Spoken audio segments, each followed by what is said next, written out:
Good evening.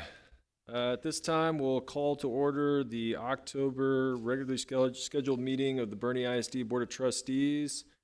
We have Mr. Carlin Fryer, Mr. Dallas Pipes, Dr. Kristen Kraft, myself, Garrett Wilson, Ms. Christy Schmidt, Ms. Courtney Darter Bruce, and Mr. Richard Sinna. So we have a quorum. So at this time, we will convene into closed session out of open session to discuss, pursuant to Texas Government Code 551074, deliberation regarding matters related to employment, appointments, resignations, terminations, retirements, and reassignments. Texas Government Code 551.021, deliberation of personally identifiable information about a public school student. Texas Government Code 551.072, discussion of purchase, exchange, lease, or value of real property. And at this time, it is 5:01, and we will convene into closed session. Good evening.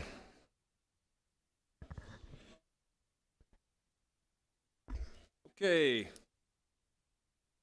The time is 6:32, and we're going to reconvene back into open session. We still have a quorum. We've got Carlin Fryer, Dallas Pipes, Dr. Kristen Kraft, Garrett Wilson, Christy Schmidt, Courtney Darter Bruce, and Rich Sinna. Maritza Gonzalez Cooper was feeling a little under the weather tonight, but she wishes she could join us, and we'll look forward to seeing her again next month. So at this time, Yvette, I'll turn it over to you. All right. Good evening, everyone.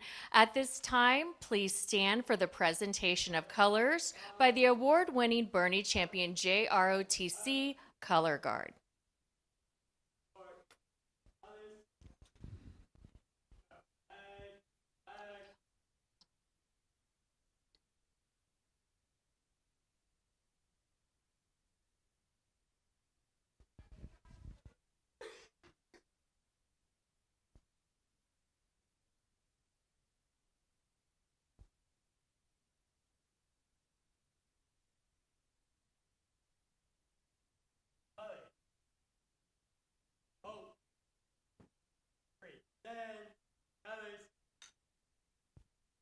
Please join our students from Currington and Fabra Elementary for the Pledge of Allegiance and the Texas Pledge.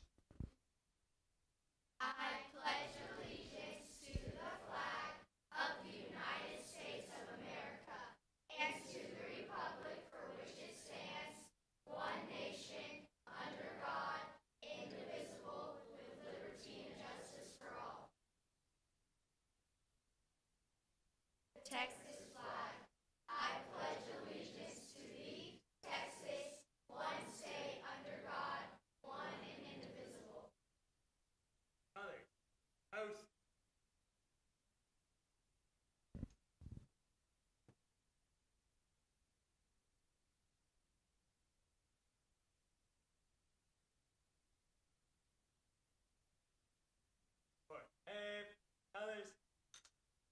Others, and march.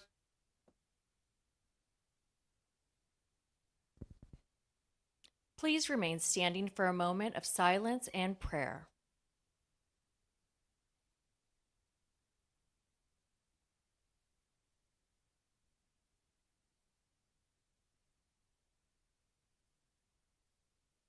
Thank you, and please be seated.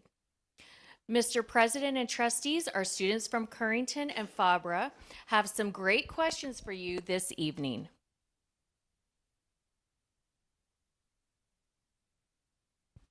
If y'all want to go right ahead. Hi, my name is Maya Morales, and I'm a 5th grader at Fabra Elementary School. I am also the Early Act Club project manager. My question is, what made you decide to run for school board?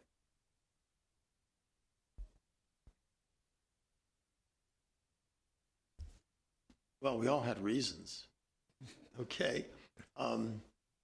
Education, public education is the greatest opportunity for people to advance themselves in our country.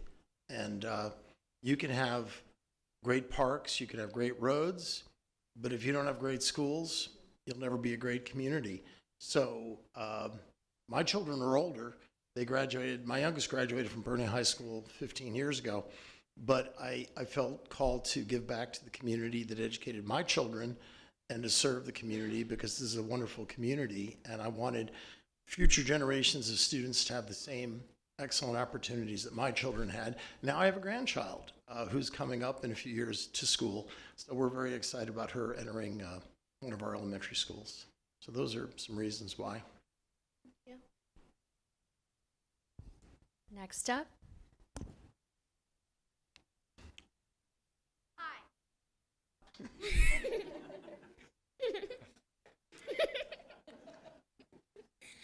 Hi, my name is Nora Latios, and I'm a 5th grader at Faber. I'm also the Early Act Club project manager.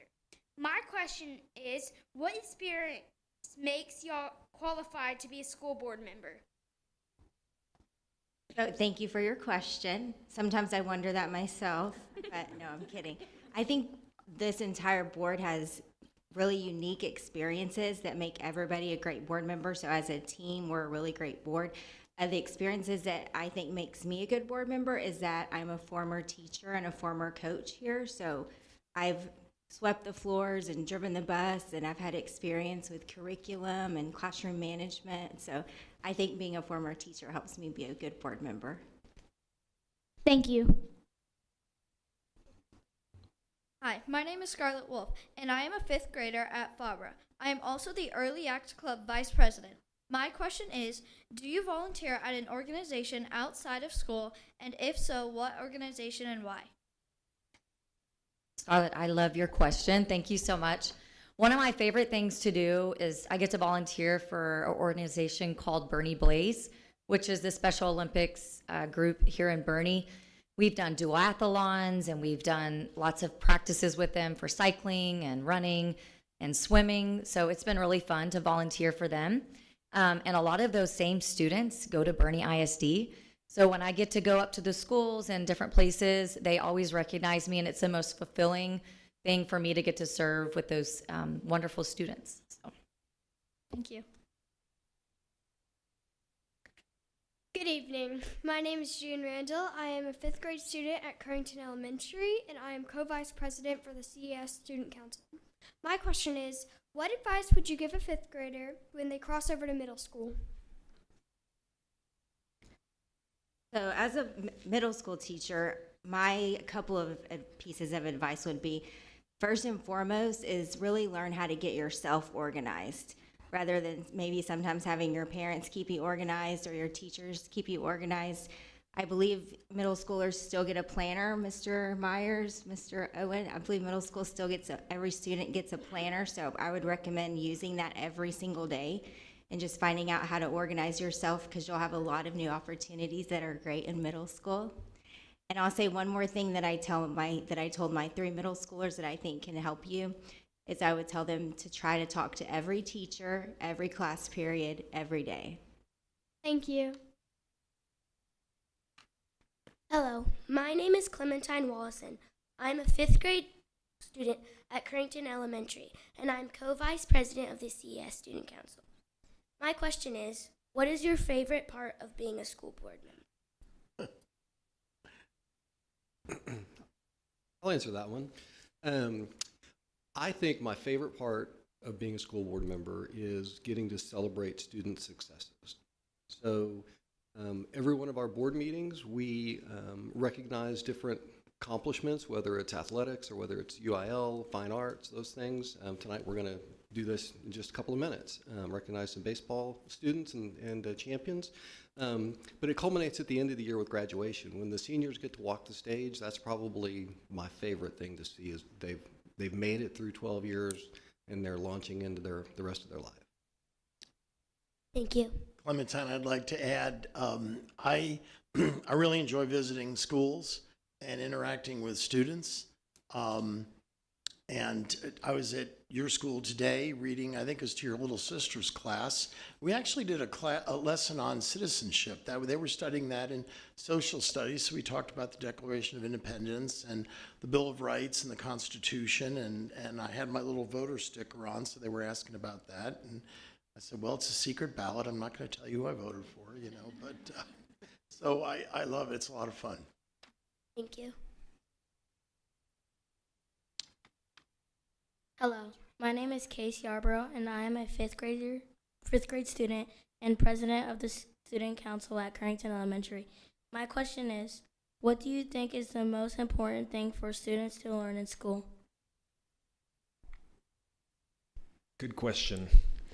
You know, I'm not going to give you a particular subject. They're all important, you know. But I would say that aside from the subjects that you're learning, as far as like math, reading, all of those things, I mean, they're all important, but it's the soft skills really that are probably the most important, I would say. You know, how you communicate with people, having integrity, self-control, discipline, organization, like we talked about. I mean, that really goes a long ways in making sure you're going to have a really successful career someday and have a path to you know, having a good job. So, yeah. Thank you. Sir.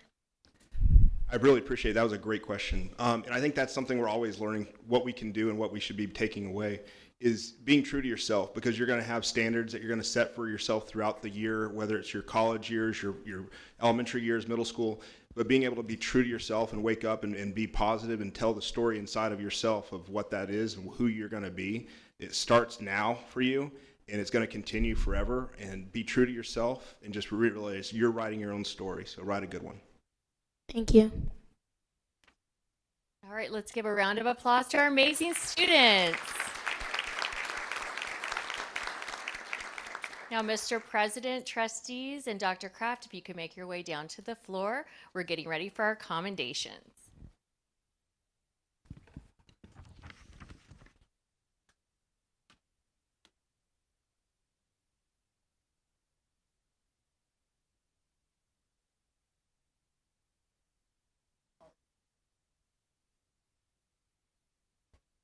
Our first commendation this evening recognizes the Bernie Little League team. The team is made up of students from Bernie Middle School South and Voss Middle School. During their historic run in the Little League World Series, the Boys of Summer finished fourth in the world at the Little League World Series in Williamsport, Pennsylvania. No Bernie Little League team has ever advanced out of Texas until this past summer. The team, led by coaches Jonathan Collins, Bert Munoz, manager Justin Newson, won 17 straight postseason games before falling to Florida in the U.S. Championship game. The team was welcomed back to Bernie in grand fashion with a homecoming parade. Team members, and they have the best names ever, so let's remember this because they may head to the MLB one day. Caleb Christ, Jet Matthews, Doc Mugford, Gray Collins, Dylan Burke, Aiden Munoz, Gage Stubing, Cole Newson, Julian Hurst, Cooper Hastings, Caden Guffrey, and Ben Burkhart. Congratulations to the 2024 Bernie Little League team.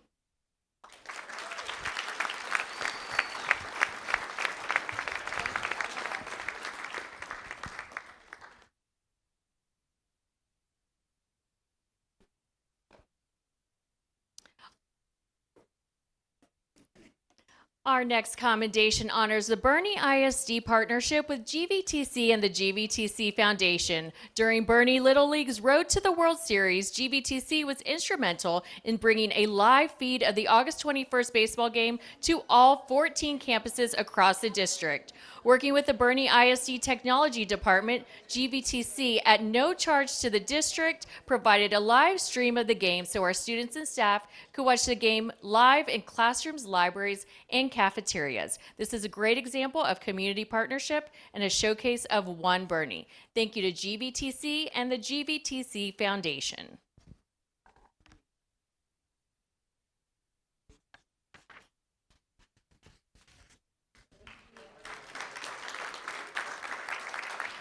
Our next commendation recognizes the second class of the Bernie ISD Community Leadership Academy. The Community Leadership Academy is made up of citizens who wish to build their understanding of Bernie ISD. Acceptance into the academy is by application only, and participants invited into CLA are expected to attend 5 half-day sessions throughout the school year.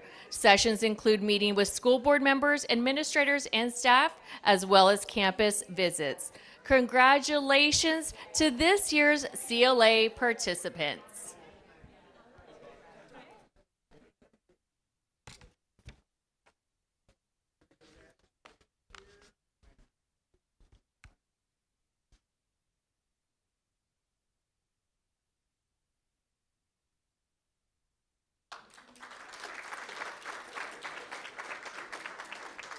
Our next commendation recognizes the life-saving efforts of 2 Bernie ISD school resource officers. On June 30th, a call came into 911 about an unresponsive 3-year-old boy found at the trails of Herf Ranch Community Pool. A registered nurse was present on the scene and began CPR. Within moments, 4 Bernie police officers responded to the scene and immediately took over life-saving efforts. Officer Stephen Mooring, SRO for Champion High School, and Officer Cody Shelton, SRO for Kendall Elementary, were 2 of the 4 responding officers who helped save the young boy's life. A ceremony was held on September 6th at the Bernie Police Department, awarding the officers with a life-saving award recognizing their quick action. The officers were also awarded the American Heart Saver Award, a distinction for completing the necessary training and putting it to use when most needed. Thank you to Officer Mooring and Officer Shelton for their quick thinking and teamwork to save a young boy's life.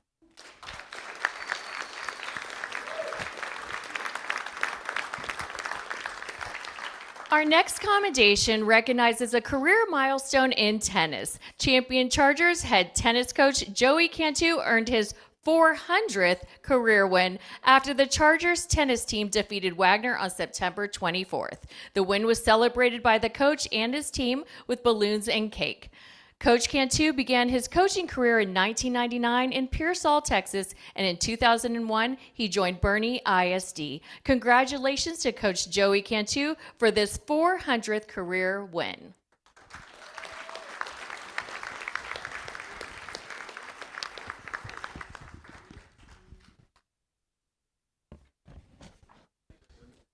Our next commendation recognizes a National Merit semifinalist. Senior Ryan Tao is Champion High School's lone semifinalist for the 2025 National Merit Scholarship Program.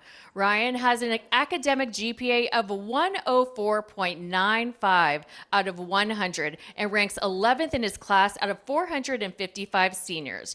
Ryan is a varsity football player, National Honor Society member, concert band member, and volunteers at Habitat for Humanity. The National Merit Semifinalist Award is granted to 16,000 seniors out of around 2 million test takers for a top 1 percentile. Congratulations to Ryan Tao for this amazing academic achievement.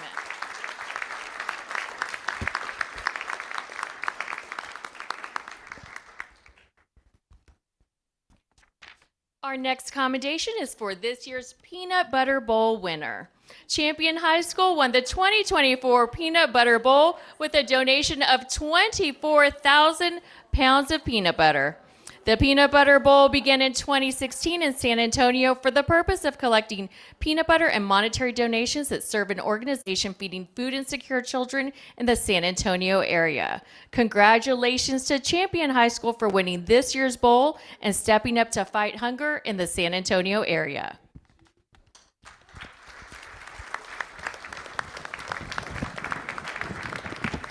Our next commendation recognizes 2 elementary schools for their efforts in supporting military-connected students and families. Cibolo Creek Elementary and Van Robb Elementary have earned the prestigious Purple Star Campus designation by the TEA for the 24-25 and 25-26 school years. This distinct honor recognizes schools that go above and beyond to support military-connected students and their families, reflecting an unwavering commitment to those who serve our nation.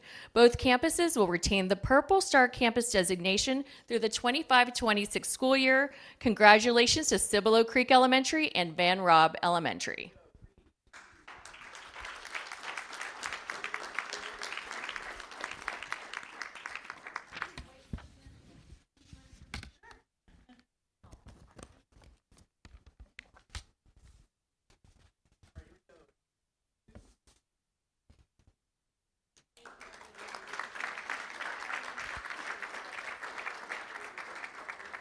Our next commendation honors both high schools. Congratulations to Bernie and Champion High School, who have both been named as the silver members on the 2024 AP School Honor Roll. Champion High School has also been recognized with the AP Access Award for providing all students a chance to participate in AP, including students of underrepresented populations. The AP School Honor Roll recognizes schools whose AP program is delivering results and broadening access for students. Schools can earn this recognition annually based on criteria that reflect a commitment to increasing a college-going culture, providing opportunities for students to earn college credit, and maximizing college readiness. Congratulations to Bernie and Champion for this prestigious academic award.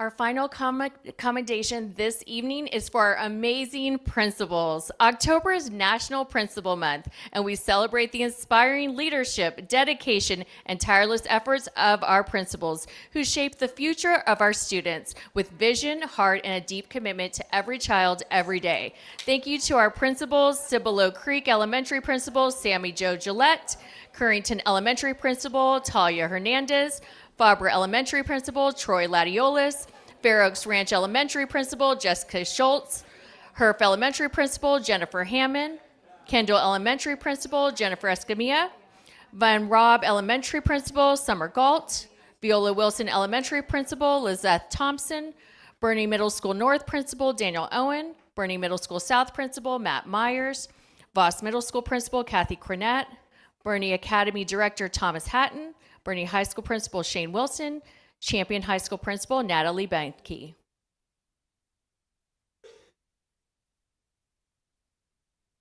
Congratulations to our amazing principals.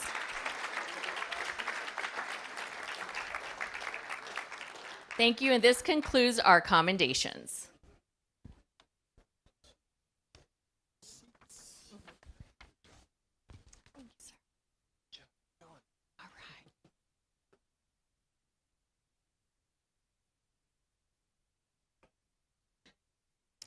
Next up, we are excited to share our core values in action. Now I'd like to introduce our October Core Values in Action student recipient video profiling Lorelei Mikulek, a 5th grade student from Cibolo Creek Elementary.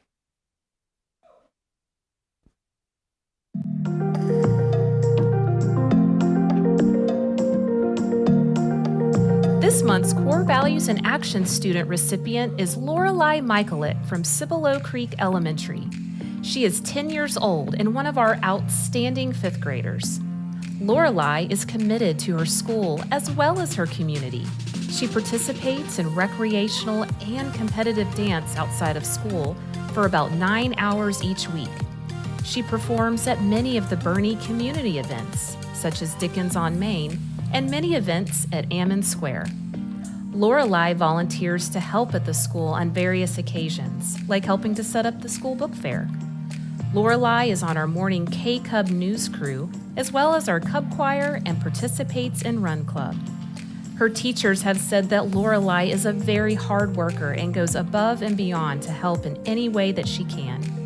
She is always willing to help her peers and genuinely looks out for others. She is reliable and always does the right thing. At the age of 10, the amount of integrity she shows daily is beyond measure. Lorelei is a true example of the core values that we look for in Bernie ISD, and this is why she is the Core Values in Action October student recipient. Let's give her a round of applause. Lorelei, if you'd like to head to the mic, our board would like to ask you a few questions. Lorelei, you are a very busy young lady. How do you manage all these activities? I manage these activities by keeping up with my work. I try to do most of my work at school, so that way when after school I have dance most of the days, I would always like to make sure on those dance days that I have all my work done for that. It sounds like you're already using that planner. Good job. What do you want to be when you grow up, Lorelai? Either a military scientist or a teacher. Awesome. Good. I was going to ask you a question over here, sweetheart. I'm so proud of you, and I want to know, like, how did you feel when you found out that you received this? I was really excited because when my parents told me that this was a big deal, it showed me that it was kind of a big deal. I got this. It is, and I want you to take this today and always remember it and know that your peers look to you as a leader. And obviously you were selected for this because maybe those teachers, administrators saw you as a leader as well. And so when you receive an award like this, I want it to give you that confidence in your heart, knowing that you can accomplish anything and others are going to always look to you. So let today be the first day that you walk with confidence in knowing that you're a leader, Bernie ISD, and all these extracurricular things that you're involved in. This could be a mantle that you can always be a leader and always serve others, and always truly be just a light in a dark world. Great job. Hey, Lorelai, I got a question for you. One, I saw your parents. They're so proud, and we're proud of you. I want you to know that.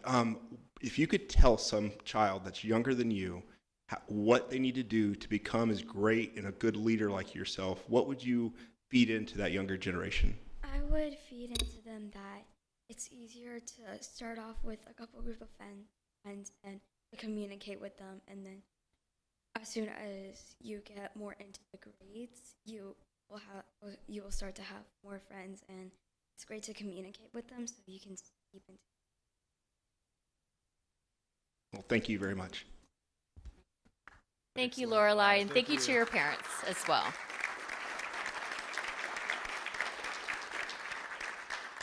Our next video is our BF Wow moment highlighting the use of FLIR cameras in Ms. Zamzow's classroom at Champion High School.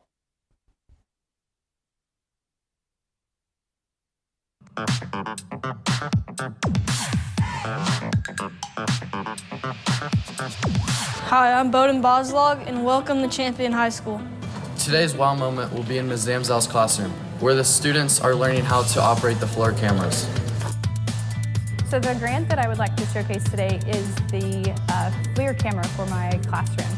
This is a forward-looking infrared camera, and it uses infrared radiation that is emitted by different objects to detect the temperature or the heat that's being emitted by different objects.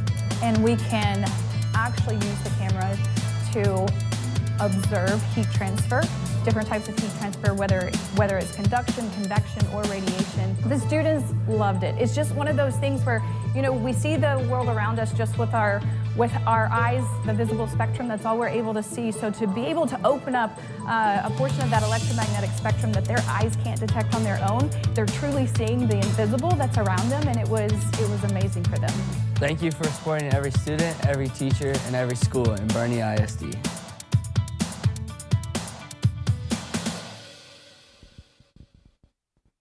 And that's it.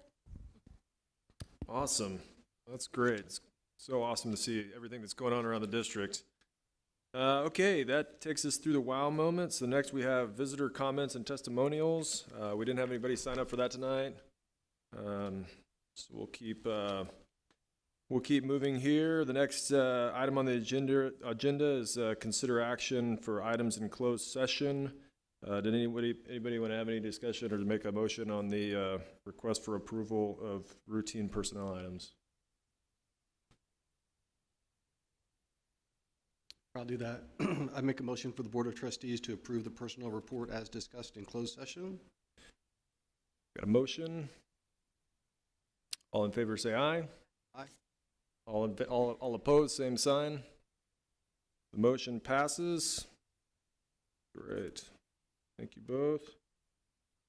Okay, next we have approval of the agenda. I would entertain a motion for approval of the agenda. So moved. Do we want to, before we second that, do we want to move the real estate discussion up? Change the agenda around? We can do that. I had it right in front of governance, but we can do it right now if you want to. No, we just need to make a motion to move it. Make it, okay. Yeah, go for it. So I make a motion that we move item action under operations 10A1 to wherever you just said, after board member reports. Right Under before F. 8. And I second. Okay, I've got a motion, a second. All in favor say aye. Aye. All opposed, same sign. Motion passes. The agenda is approved. Okay, great. Next up, we've got the consent agenda. Any discussion there? If not, I'd entertain a motion to approve the consent agenda. Second. Got a motion, a second. All in favor say aye. Aye. All opposed, same sign. And the consent agenda is approved. Well, now we're already back at the land discussion. Excellent. That was quick. Okay, so yeah, we have the motion on the 70-acre tract, if anybody would like to make a motion on that. You have any comments or anything, or you want to make? Oh, yeah, sorry. I Go just ahead. wanted to reiterate to the board that pursuant to our discussion in closed session, that you have in front of you a resolution to approve and finalize the purchase of the 70-acre tract that we discussed. And so we would entertain any questions at this time, and if not, then you have your motion language ready for you to go ahead and move forward with that. Any questions? No, but I would like to comment of all your hard work is definitely recognized throughout the board. So we really appreciate all the diligence and long hours spent on this. Thank y'all so much. It's always a pleasure working with y'all. So. Yeah. You're the reason that we moved this item up so you didn't sit through the entire meeting. I'm honored. Thank you. The entire time I've been on the board, this has kind of been a discussion, and like Dallas said, thank you, but just the physicality of this property and the opportunities that we have going forward, I think it's a good thing.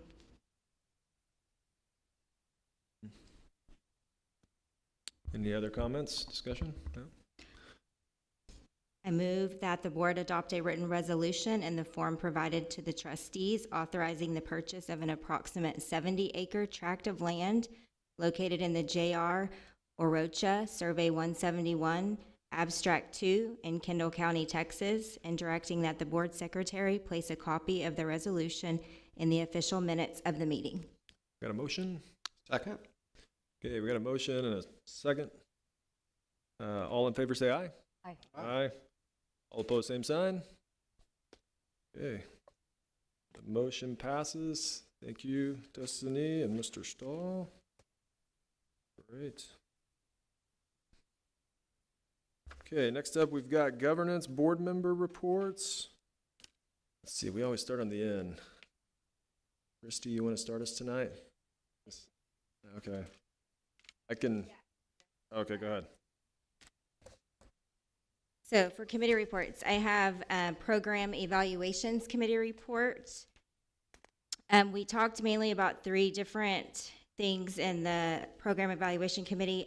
First off, that a committee was formed to review the elementary and middle school reading language arts supplemental software. Every elementary and middle school has representation on this committee, and they are reviewing if the current platforms are still appropriate, which I believe the current platform is iStation, is still appropriate for students at both elementary and middle school levels. If it is to be determined to modify programming, the current product will be replaced with another program that the committee members have thoroughly vetted. A decision will be made by the end of November, with implementation in the spring. A brief review of EFA and EFB local board policy was discussed. There are major changes from the previous policy initiated by House Bill 900. The Teaching and Learning Department has put new procedures in place to meet new board policy requirements as it pertains to instructional materials and campus classroom libraries. Training to all staff on the board policy will begin at the October 15th, which we already had at the District Professional Learning Day, and will continue throughout the school year. This really just helps add an extra layer of protection on our literature. The third and final thing was the P-TECH crosswalks, which are the alignment of high school and college courses. Both the cybersecurity and health science have reviewed and updated to ensure their maximum transferability of courses and the elimination of excess college hours for students. So P-Tech Health Science students will have 2 paths to choose from: the Associates of Science, which will be their general health science pathway, or an Associates of Applied Science, which will be their nursing track pathway. If students do choose the nursing track, then upon high school graduation, they can continue at San Antonio College for their Bachelor's of Science in Nursing. Thank you, Ms. Flores. Excuse me, the PTO presidents had our monthly meeting on Friday, October 18th. Dr. Kraft allowed the PTOs to share some exciting positive things that they have been doing on each campus. We also had a speaker from Love Kendall County Kids who came and spoke to us about their mission and how they help our students. Dr. Kraft gave district updates, which I'm sure she'll fill you in on more later, but she talked about our board Listen and Learns, the Care and Share Center that Ms. Pomeroy is transforming a temporary building to be kind of a care center as a resource for our BISD families. So excited about that, Ms. Pomeroy. Dr. O'Hare talked to the PTO presidents about the calendar process and how that committee meets and how rigorous that can be and just how many meetings they have, and he just let us know that we should expect a survey to be out in late November with the calendar choices. The PTO presidents were invited that they have a standing invitation to our budget strategy and advisory committee. We discussed senior walk, which will be May 15th from 7:30 a.m. to 8 a.m. And we talked about our historic Pi Day. So our Thanksgiving Pi Day, District Pi Day will be November 21st. This is actually our 22nd annual District Pi Day. And we discussed BISD cookies and cocoa. And I had some notes here. I won't read them all, but just going around when Dr. Kraft we were sharing, some of the things that had begun on campuses. And, of course, they had all started their Chick-fil-A days, but some fun things that our campuses are doing are haunted houses, fun runs, walkathon, run the gauntlet, trunk or treat, the luncheons for staff, donuts for grown-ups, and the fun just keeps going, but I'll stop there. So we have some great PTOs. That's all I have. That's what you got? All right. You want to go? Yeah, I'll go. That way? All right. All right, Christy's going to model something for me. You want to go ahead? We're going to talk about this communication committee first. I absolutely love in our committee meeting that we talked about having a value your feedback QR code to gauge customer service within the district. It's been piloted. My model. It's currently being modeled at 4 campuses, and we've already received great feedback. This is great, I believe, just for just welcoming feedback and making it visible when we have guests come into our campuses, and also when they're leaving, maybe after they've had hopefully the good experience or maybe a bad. We always have room to improve. So I think it's a brilliant idea, and I think implementing this on our campuses and around would be great to just receive feedback. We've already received, like I said, some great feedback. So some other things that we talked about in our communications committee, there's a communications audit process that we will receive some results in 6 to 8 weeks. So recap of focus groups and participants, review of the process of the audit and focus groups from the auditor and our PRA will be coming out. So we talked about the website conversion updates, which is exciting because this will be rolling out in January.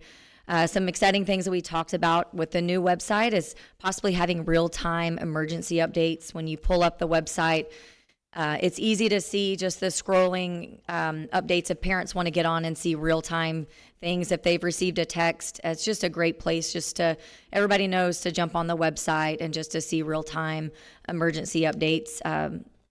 If those were to occur, we have that handy. And also implementing a new app with the website.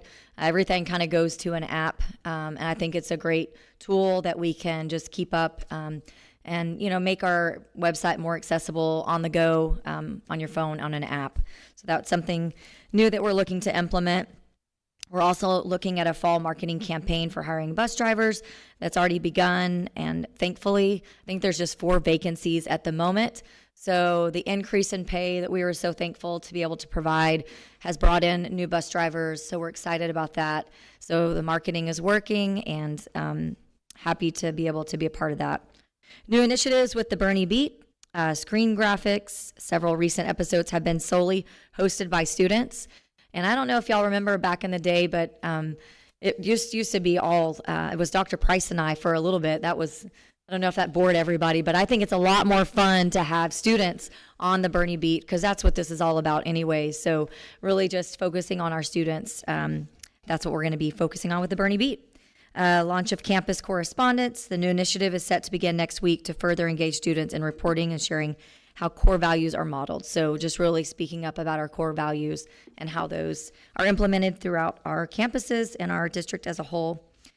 So the See Something, Say Something, we did also discuss in this committee meeting, communication committee meeting, about making this more visible in discrete places. So if someone wants to report something for See Something, Say Something, they may be intimidated to do so if it's out in public. So maybe in bathroom stalls, maybe in other places that we can make this discreet, so people who are genuinely concerned have a safe place to share.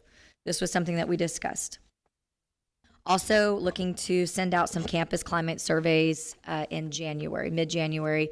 So when we hear back from teachers, staff, families, if there's some things that we can make changes on quickly, we still have some of the school year left to really just be proactive to make some good changes. We want people in our district to be happy, and if there's things that we can get on and work towards, we thought January would be a great time to really send out those surveys to get adequate time based on feedback. The Systems of Care Committee, this is one of my favorite. Ms. Pomeroy does an amazing job of really, I've just seen your heart in this committee, and I've absolutely loved, I'm honored to be a part of it. And she was very welcoming, and even the attendees that were there, the representative, she said, if there's someone on your heart that you know of that would be a good fit for this, please let them know. And she also gave us the right to say, hey, maybe this isn't for me. But everything that she shared, it was just a wonderful, wonderful system that I think is going to be great for our district. It's the purpose, if you don't know, it's to ensure that our students and families are healthy, safe, supported, engaged, and challenged.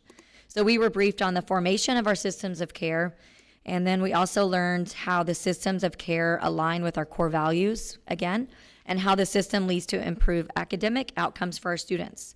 Members worked together. This was fun to identify the strengths within our current system, and we also got to share opportunities to expand resources and support for our students and their families. It was great, and I look forward to serving on this committee. The last one that I'm going to talk about today is the School Health Advisory Council. SHAC is the acronym for that. This was comprised of parent representative from elementary and secondary campuses, community representatives, and Bernie ISD reps. The purpose of this is to advise and actively communicate to Bernie ISD decision makers regarding student and staff needs, education related to health knowledge, skills, policy, and procedures that impact student and staff health and the health of the school environment. Again, Krista led this committee. It shows her heart and her concern and care for our students and staff in our school district. Again, it was an honor to serve on this committee. Members, we were briefed on the TEA's integration of digital devices in public schools and the health and safety guidelines, and how SHAC, which is this School Health Advisory Council, that we can make recommendations to find balance, to use digital devices with the homework and the things that the kids are using within the classrooms and also after school. So I love that you invited us to make recommendations to find balance. And lastly, we brainstormed ideas for recommendations regarding policy around these digital devices, like I was saying, devices and homework, and the total daily screen time, which I think that is a growing concern for kiddos. So thank you for letting us be a part of this. Great, thanks. Okay, thanks, Courtney. Finance Committee, we met last week, and it was a pretty full meeting. We got a visit from Adam McCain and Giovanna Tavera from our auditors, Weaver, and they gave a presentation regarding the audit And the audit process that they went through looked like it was a smooth audit, and Mr. Scott will go over that later, as well as reviewing our annual comprehensive financial report, which is about 100 pages. It's a lot of stuff in there. And we did end up the year with in the black with a surplus, which was good. Our fund balance stands at over three months. It's recommended to be between 2.5 and 3, so we're in good shape there. Mr. Scott also reviewed with us the quarterly investment report, and the district does a good job investing its tax money before it needs to be expended, and getting a good return on that. We're one of 30 districts in the state, approximately 30 districts in the state, that gives an early payment discount for paying your school property taxes. And so we get an infusion of property tax money in the month of October, which then Mr. Scott is able to invest and generate a return for us. So it helps us fund our budget. And he's been working with the appraisal district for probably a year on normally what they do is when the tax money comes in is we get the money sent to us in bulk at the end of a month or at the beginning of the following month. And most taxes come in October, November, December, but through Mr. Scott's efforts, they now are sending us the money daily as the money comes in, so we can make even more investment income on that. So it's a job well done there. And he also informed us that unlike past years, unlike the 23-24 year, where we got most of our state aid at the end of the school year, at the end of the fiscal year, this year we got the bulk of it up front, so we're able to invest that as well. The first review, that also will be on the agenda later that Mr. Scott will review. That's the Financial Integrity Reporting System of Texas, and he will have some good news to share at that time about how we performed in the 22-23 year. It's always, a couple of years behind when they get around to analyzing that. And Dr. Kraft has formulated the Budget Strategy Advisory Committee. I believe it's 35 or so folks from the community, some staff members, a lot of folks from the community, to learn more about school finance in our district, our budgets, the challenges that we face, which are significant. And I'll just throw one thing out. I know the first meeting is tomorrow, whereas private schools can raise their tuition as they see fit, and local private schools have done exactly that to the tune of about $3,000 per student per year.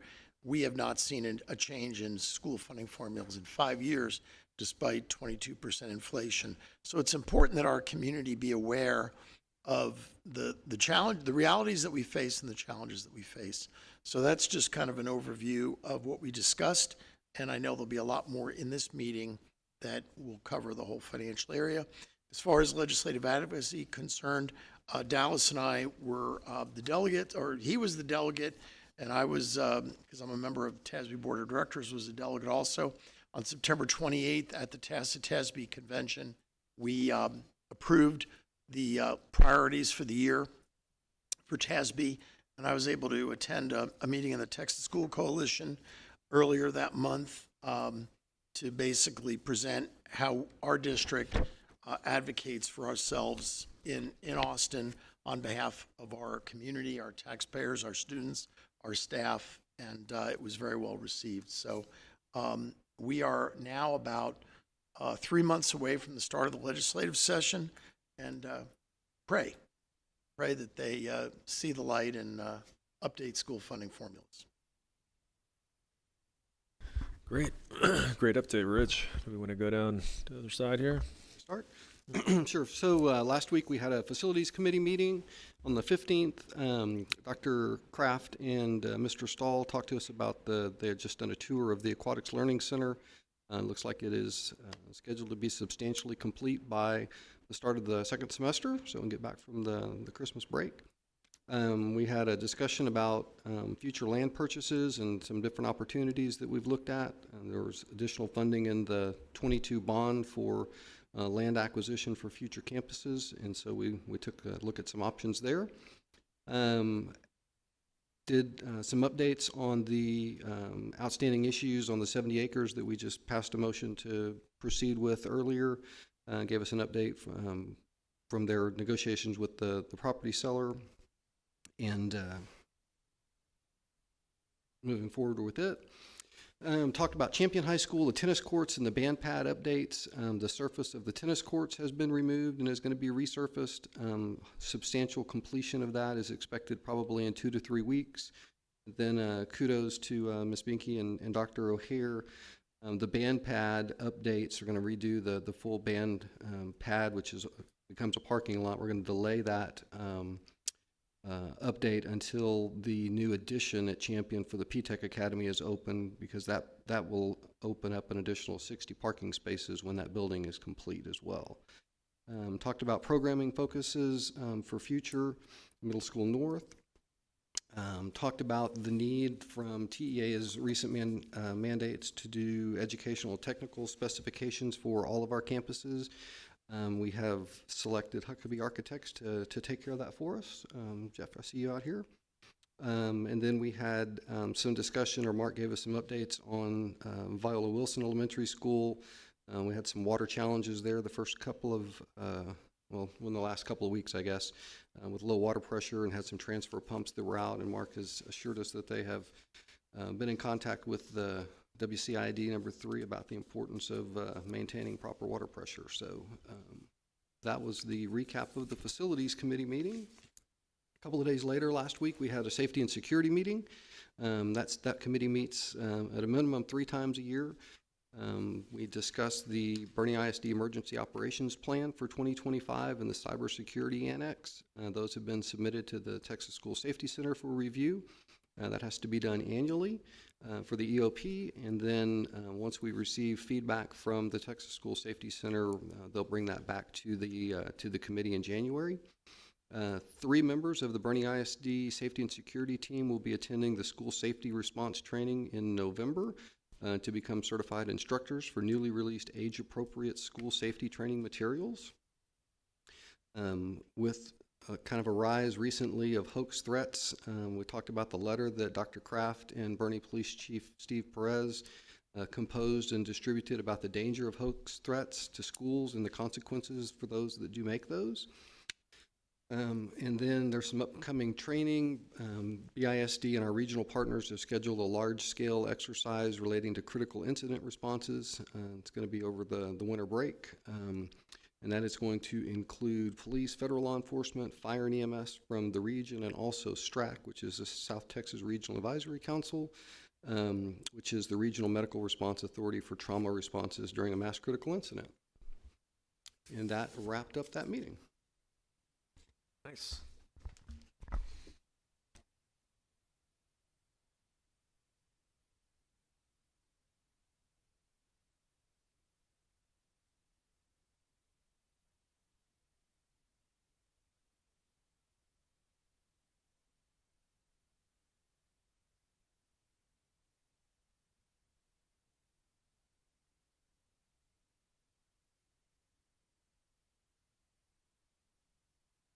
Like to join in on that.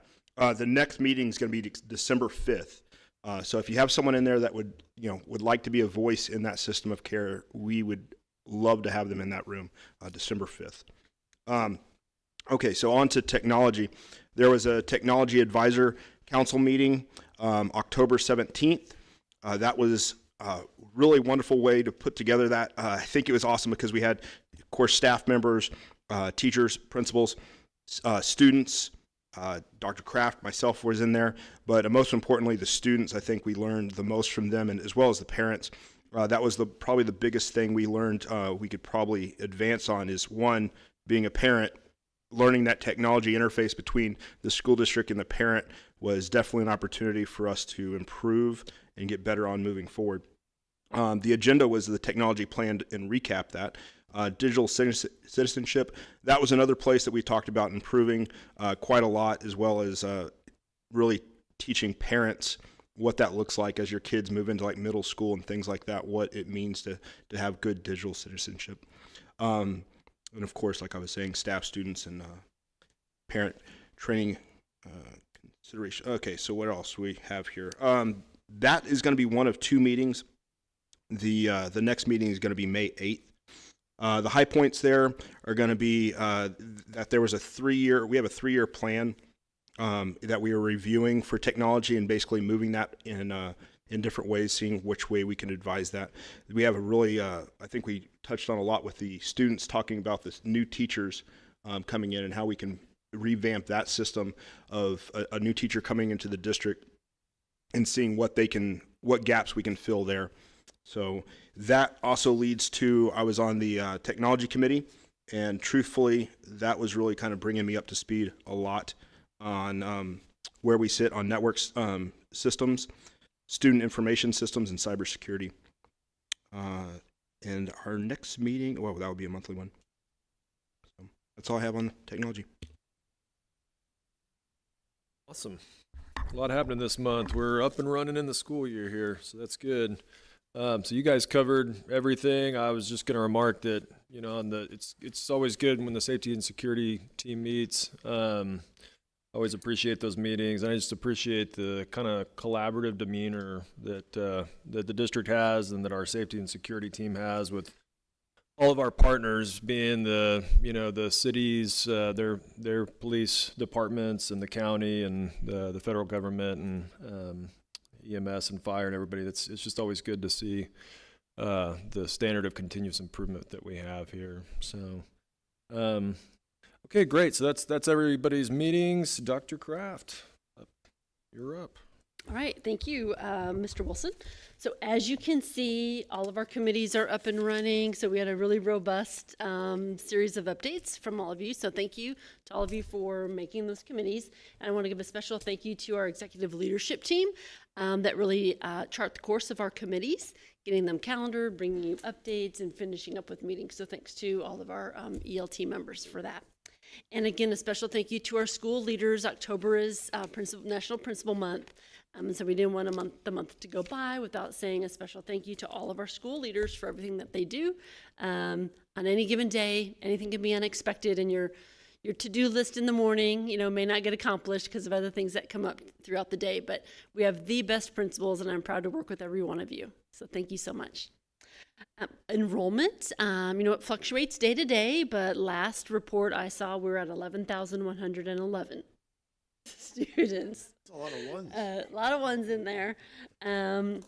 So thanks to our registrars who are always working with our families as they're coming in, because they're all finding what a great place this is to raise a family.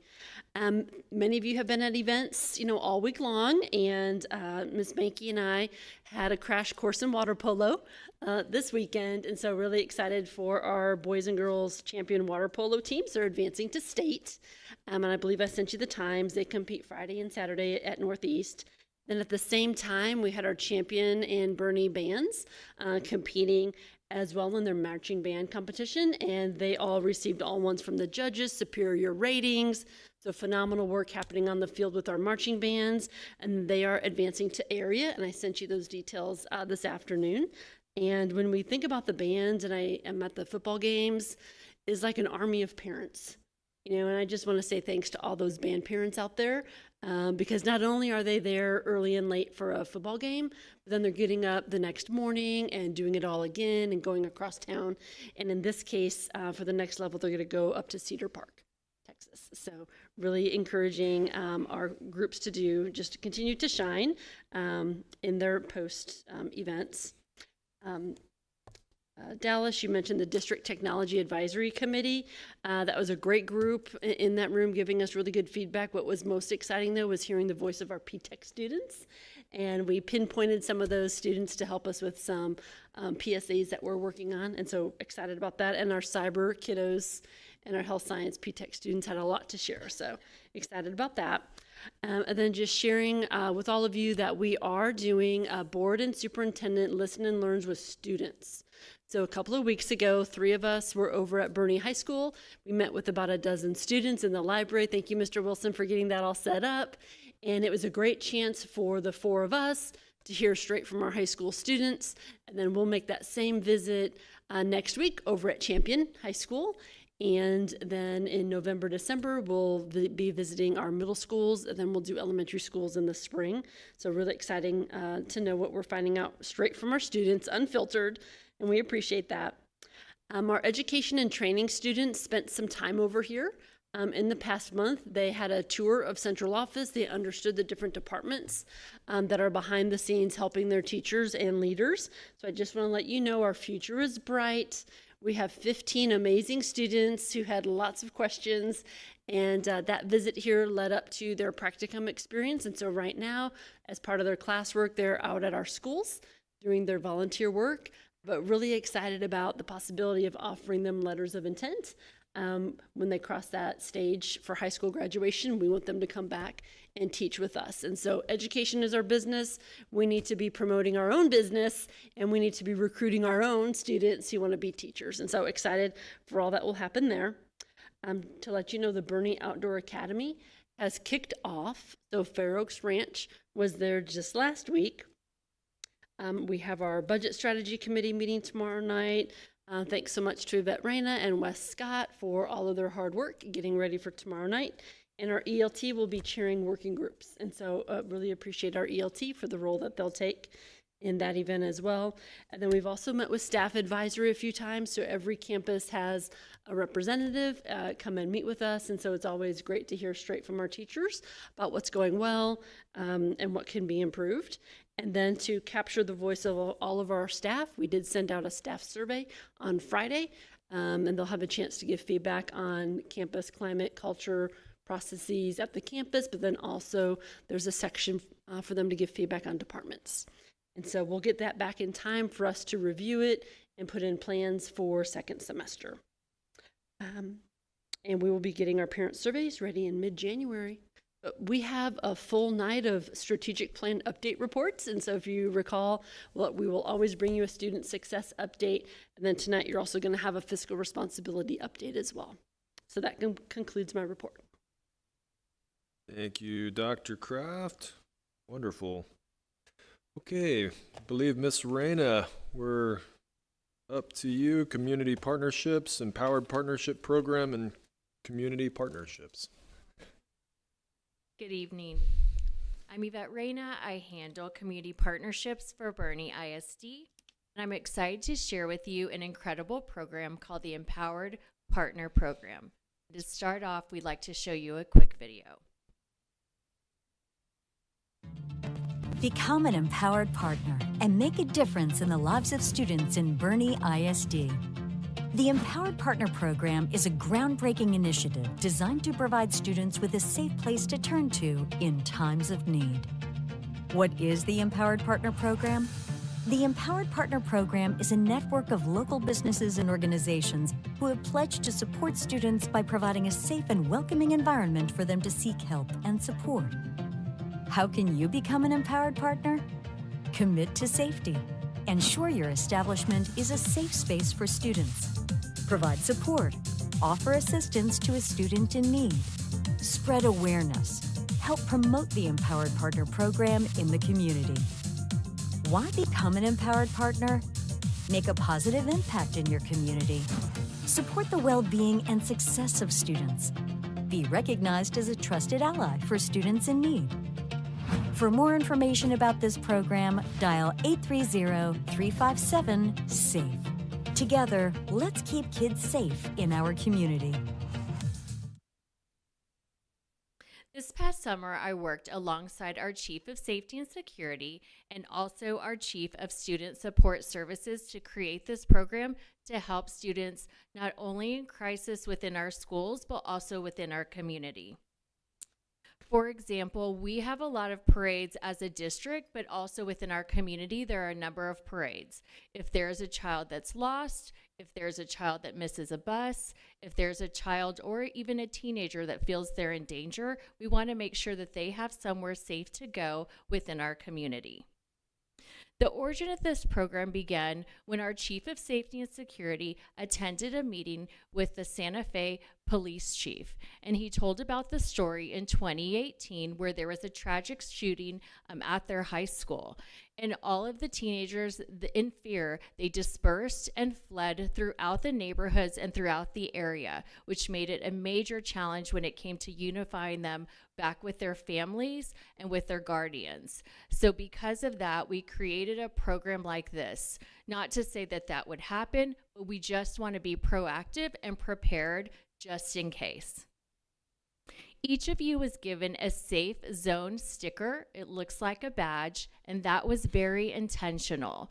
It has a badge, it has a cooling teal color, and also has our Bernie ISD logo on it. In order to create that badge, we actually had a focus group of students that told us what they would like on the badge and what made them feel safe.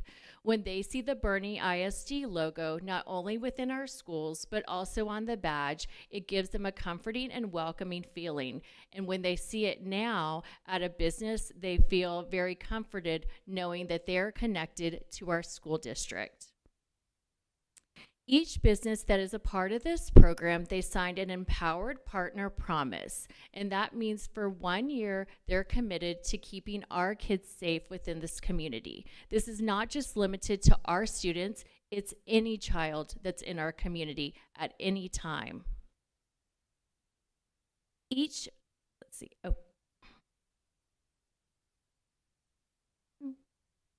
going the wrong way. Oh, goodness.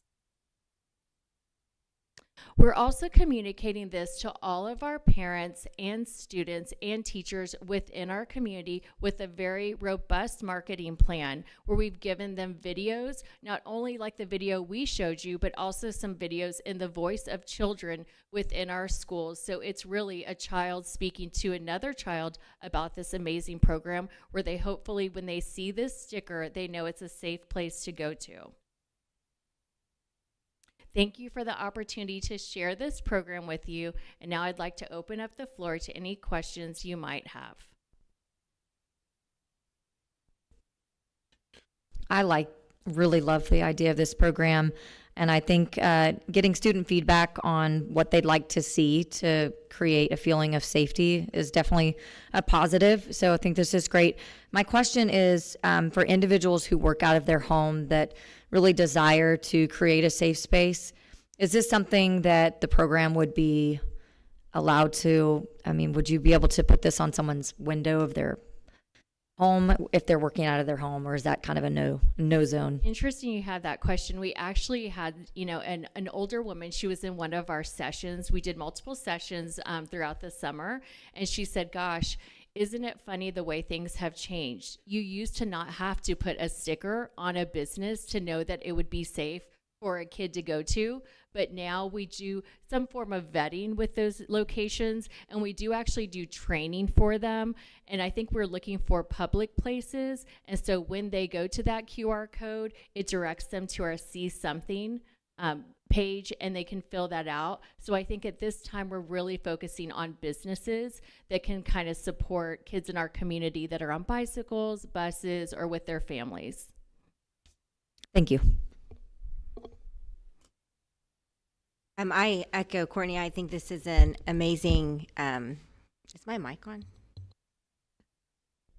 I think this is an amazing partnership, and we have kids starting in kindergarten that want to walk down Main Street, right, and go to the square, and they walk after school, and so seeing this badge, I think it's awesome. What do the businesses do in return? Like, I'm sure you tell them kind of their steps, so they obviously help the child fill out the See Something, Say Something, and then do they contact the police, or kind of what are their steps depending on the situation, I'm sure, but what are kind of you telling them at that point? so wonderfully with when they go to the QR code, the adult would fill it out for the child, and they're actually supposed to be within a public place within that business, just so the child can, you know, look around and see people, not back into some room or office. And then immediately that will dispatch to not only our staff, but our local first responders, so they can come out to that location to check on that child, and then we'll get in contact with the parent or the guardian. But we're also concerned about the people that report it. It may be very scary for someone, or they're very nervous about experience this, you know, this as an employee at a restaurant or at a store. So following the report they make, and we get the child safely to where they're supposed to go, within 3 to 5 business days later, we're actually going to go back and check on the employee to make sure that they're okay. Or did they hear some additional information that we need to know about? For example, there was a suspicious vehicle that went by after the child left the store. We do want to know that information so we can get it to the authorities. That's a great idea. Thank you. And then if you would like to see some of the locations that we have 13 commitments from businesses right now. You can go to our safety and security webpage, and it shows the little badge, just like you got, a map, so that parents can actually have these discussions with their children. I'd like to see the leadership classes that we've had. I mean, I'm sure that the enrollment there is going to be pretty high with those groups. Oh, absolutely. Yes. We spoke to about 3 or 4 large groups with in partnership with the chamber. They sent over a number of businesses to meet with us, and it was incredible. And everyone we've met with, either one-on-one or in a group, they're like, I love this program, and how can we get started? They can't wait to get their stickers, but also we give them what's called a break room checklist. So even if they have employees, part-time, full-time, new, or been there forever, they'll know exactly what to do step by step to easily go through the process to get that child to safety. Great. That's a great program. Thanks for your update. A lot of good information there. Thank you. Appreciate it. Okay. So that one is done. Next up, Ms. Flores, we have strategic plan goal, student success. Good evening, Mr. President, Dr. Kraft, and members of the board. Tonight, I will be presenting our beginning of year testing for all universal screeners and diagnostic tools. Our primary focus is in supporting our Every Child, Every Day. We are dedicated to collaborating respectfully with all stakeholders in order to ensure student success.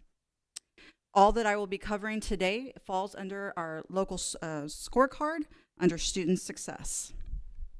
In particular, I will be talking about one of the sub-goals under that main scorecard for student success, which is early childhood proficiency. So by May 2025, our goal in BISD will be to increase the percentage of K through 2 students scoring at or above benchmark on our end of year universal screeners in both reading and math. Last year, we ended the year at 79%. Our goal is to reach 80% by the end of the year. House Bill 3 requires a common approach to diagnostics, and TA has identified certain tools for districts to use in order to meet these goals.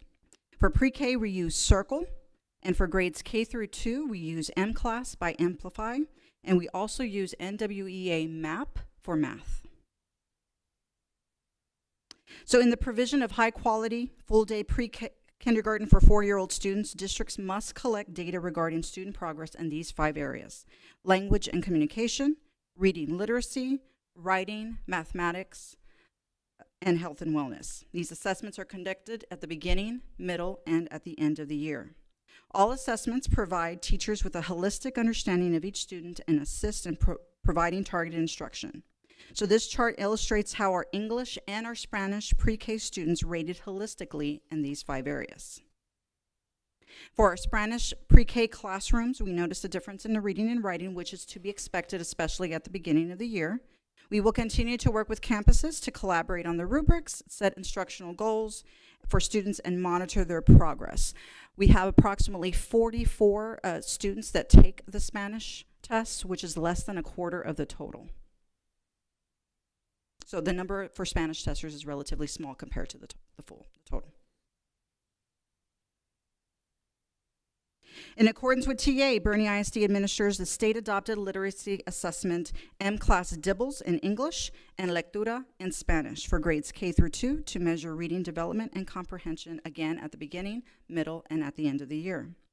Areas assessed include phonemic awareness, phonics, word reading, fluency, and for our second graders, comprehension. The blue bar indicates the percentage below benchmark, and the orange indicates those students at or above our benchmark. Kindergarten is really the start and the baseline for our students' academic journey, and we did notice that there is a 4% less beginning at benchmark as compared to last year at this time. But remember, this also includes our dual language students who are just beginning to learn English. With this data, we are able to utilize specific skills data for support with each student and continue to build that strong foundation in literacy. In first and second grade, we did see an increase of 3% at or above grade level compared to 2023. So as we continue to establish these proper literacy pathways for our students in dual language, both our EB and our non-EB students test in both languages. When it comes to MAP Growth, which is a nationally normed and independently verified screener for math, it's a comprehensive assessment tool that helps us make data-informed decisions. We use this for students K through 5, but I've separated K1 and 2 specifically because that is one of our targeted goals.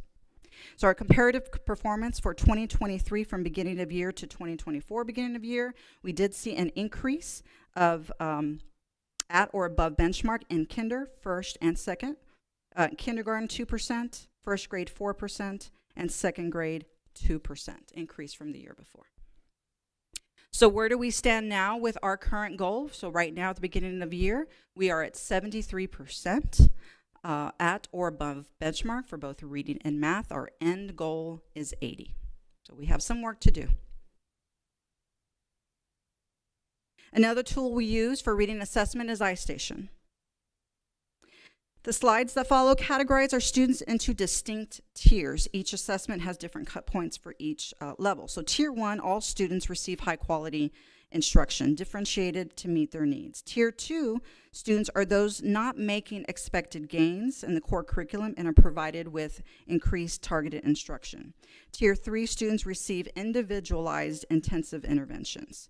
The 20% and the 5% are recommended national norms for the percentage of students that should be receiving those levels of instruction. So this year, iStation was able to provide us with some additional reports. This year, they indicate how we compared to last year at this point. There, you can see there is a decrease in Tier 2 and Tier 3 with an increase in Tier 1. Now, these are for all of our students K through 8 that tested in English. Comparison from last year. Didn't we have a goal? I can't remember. Didn't we have a goal of to drop it by 2%? That was 2 years ago, so yes, and we were able to meet that goal. Yeah, well, so we're making progress again. Absolutely. Okay, good.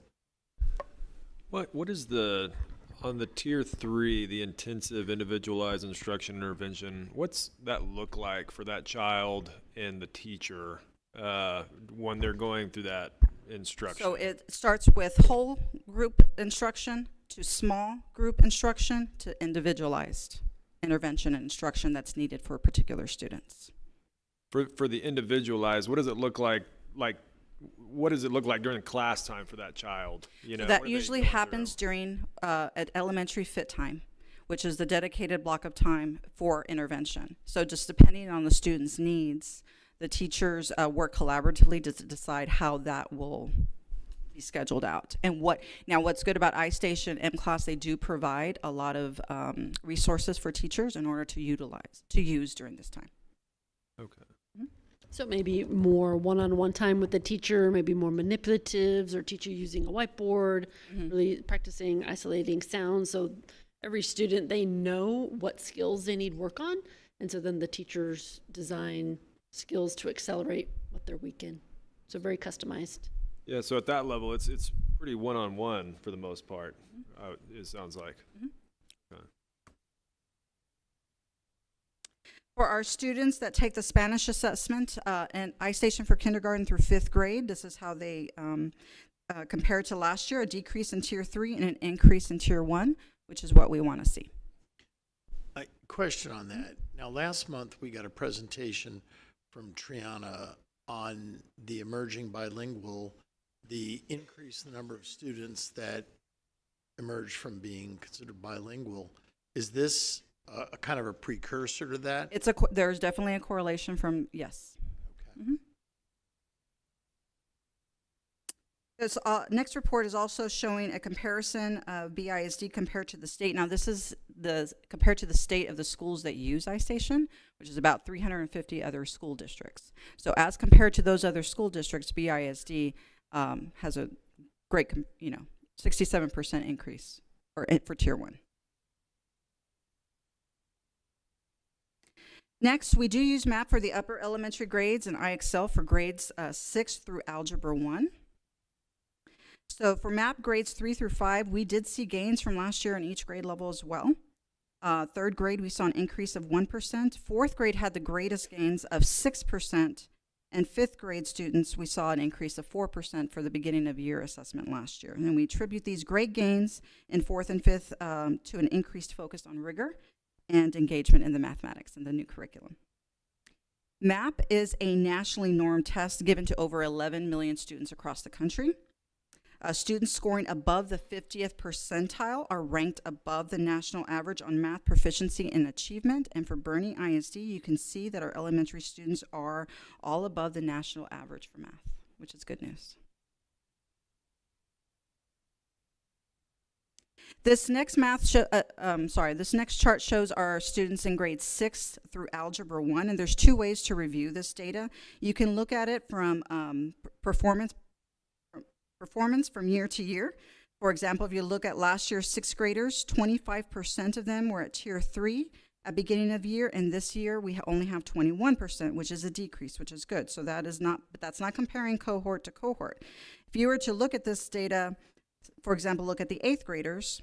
As seventh graders last year, they were at 30% at Tier 3, and this year they're now at 27%, which is a decrease in this area, which is a good indicator of student progress. So there's two ways you can look at this particular chart.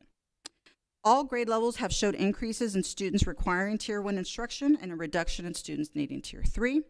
This is our third year as a district using IXL program, which it's given some time for the teachers and students to become used to it. And of course, we also were able to provide additional time this year in the pacing calendar for students to really take the assessment properly. And Larissa, is this data predictive, do you think, of what will happen? Yes, it is. And that's one of the reasons why we rely heavily on it, because it's a good indicator of STAR measures at the end of the year. And how do we use all this data? All of this data is shared with teachers and, of course, our administrators who help create targeted plans for campus improvement. The data points are used in setting campus goals that drive the campus professional learning throughout the year and, of course, during our professional learning communities. Any questions? Yeah, looking at the data, it looks like our fourth graders are rock stars. And also, can you go, the pre-K one, 51% can read. Let me go back here. We got like a reading score, 51% at pre-K. I'm like, that's... So remember, reading in pre-K, they really don't start reading until first grade. That's why I was like... So reading really means letter naming fluency. Okay. And the automaticity as which they can name a letter. Yeah, I was looking at that. I was like, I don't think 85% are good writers right now. No. If they can write their name. Yeah, they're recognizing letters. Yes, and exactly. Age-appropriate letters. Certainly. Yes, and they can recognize. It seems like there's not that big of a jump between first grade and second grade. That just means they're strengthening their skills and they're staying consistent, correct? I would agree, yes. Well, if there's no further questions, I'm going to pass this over to the next speaker, which is Ms. Chrissy Poulos, our Director for Advanced Academics.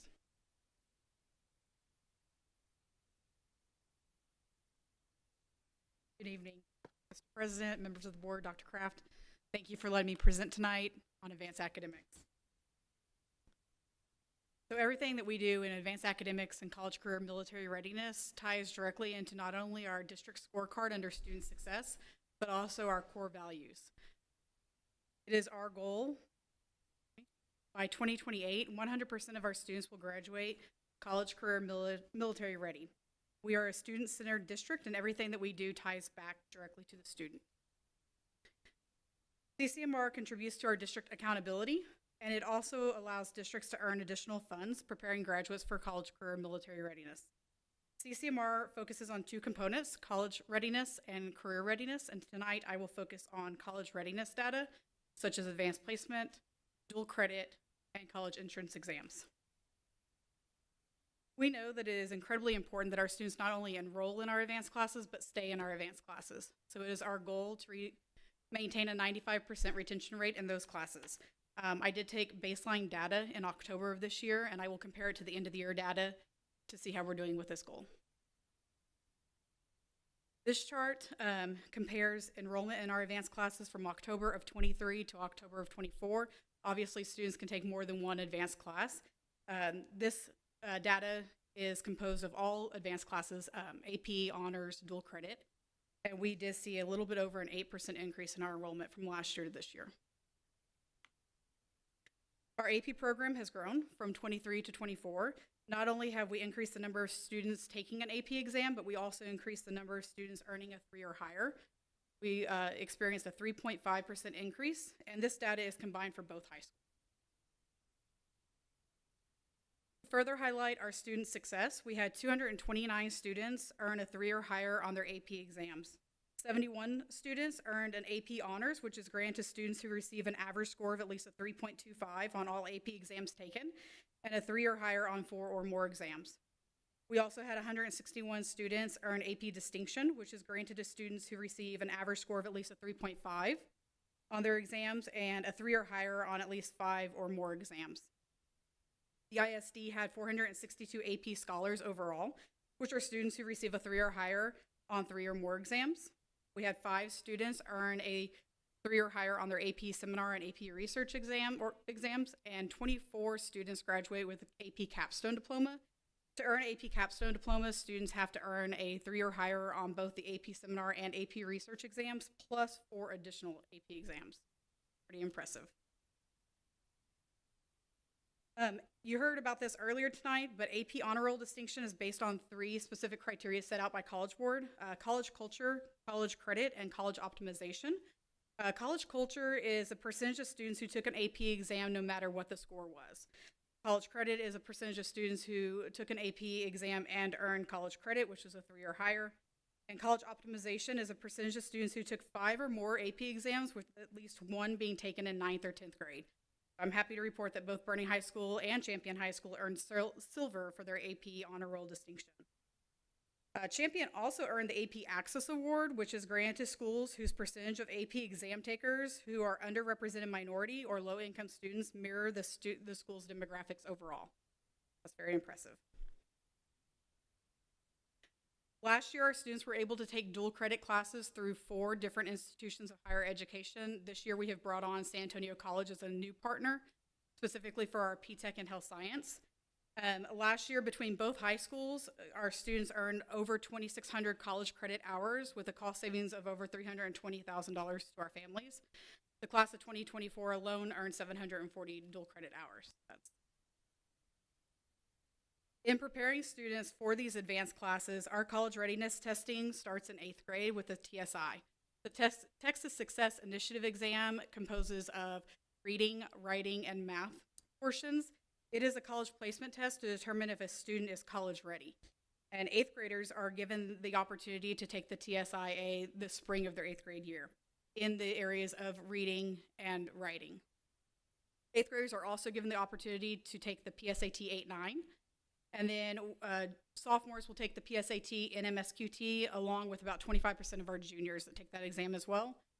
Our juniors also take the SAT school day in March, and all high school students are obviously able to take the TSI A2 on an as-needed basis for either college, post-secondary plans, or for dual credit opportunities. In looking at our PSAT results, over the last 2 years, Bernie ISD has scored above the state average for the last 2 years. And in looking at our SAT results, we have scored a bit above the state and national average. The SAT does consist of a reading, writing, and a math portion, and a perfect score on the SAT would be a 1,600. Chris, question. Do we know offhand I know a lot of our students take these tests, but that's not the case statewide, is it? No, sir. No. The TSI being offered as an 8th grade student is remarkable. PSAT, most juniors will take that as a national merit qualifying test, and of course, juniors take the SAT. Okay, now for a brief overview of our GT program.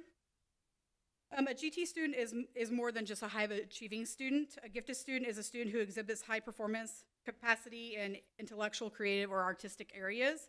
They may also possess an unusual leadership capacity or excel in a specific content area. In reviewing our data, our GT data, we have seen a 3.25% increase from last year to this year.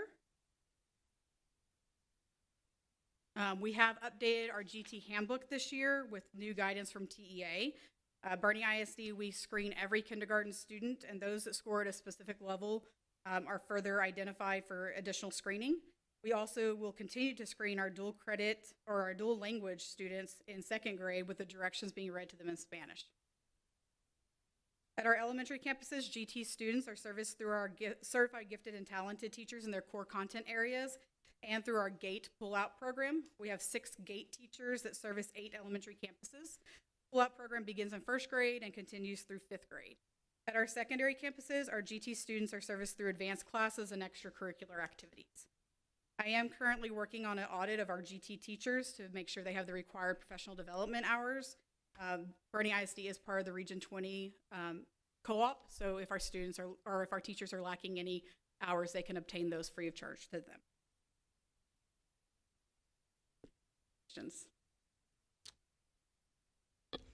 You know, not really a question.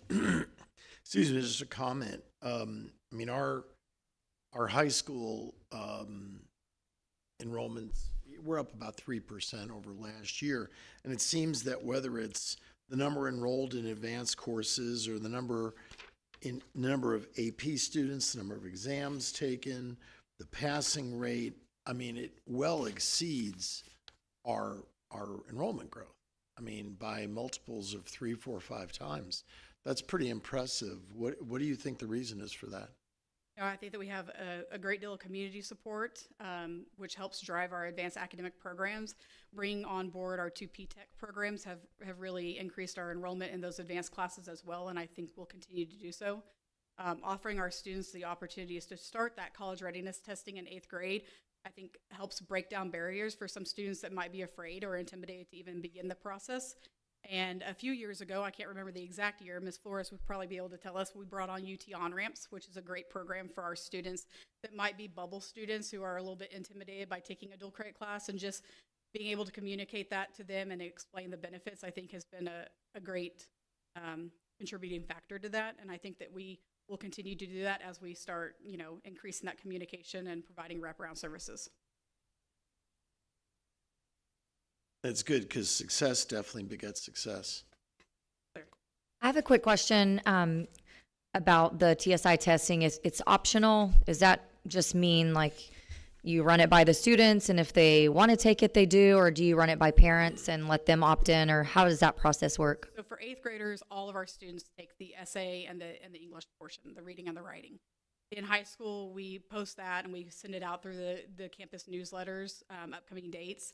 And we also do a lot of guidance in the classroom, talking to students about what their goals are. And depending upon obviously what their goals are, then we will help advise them to the correct path. Thank you.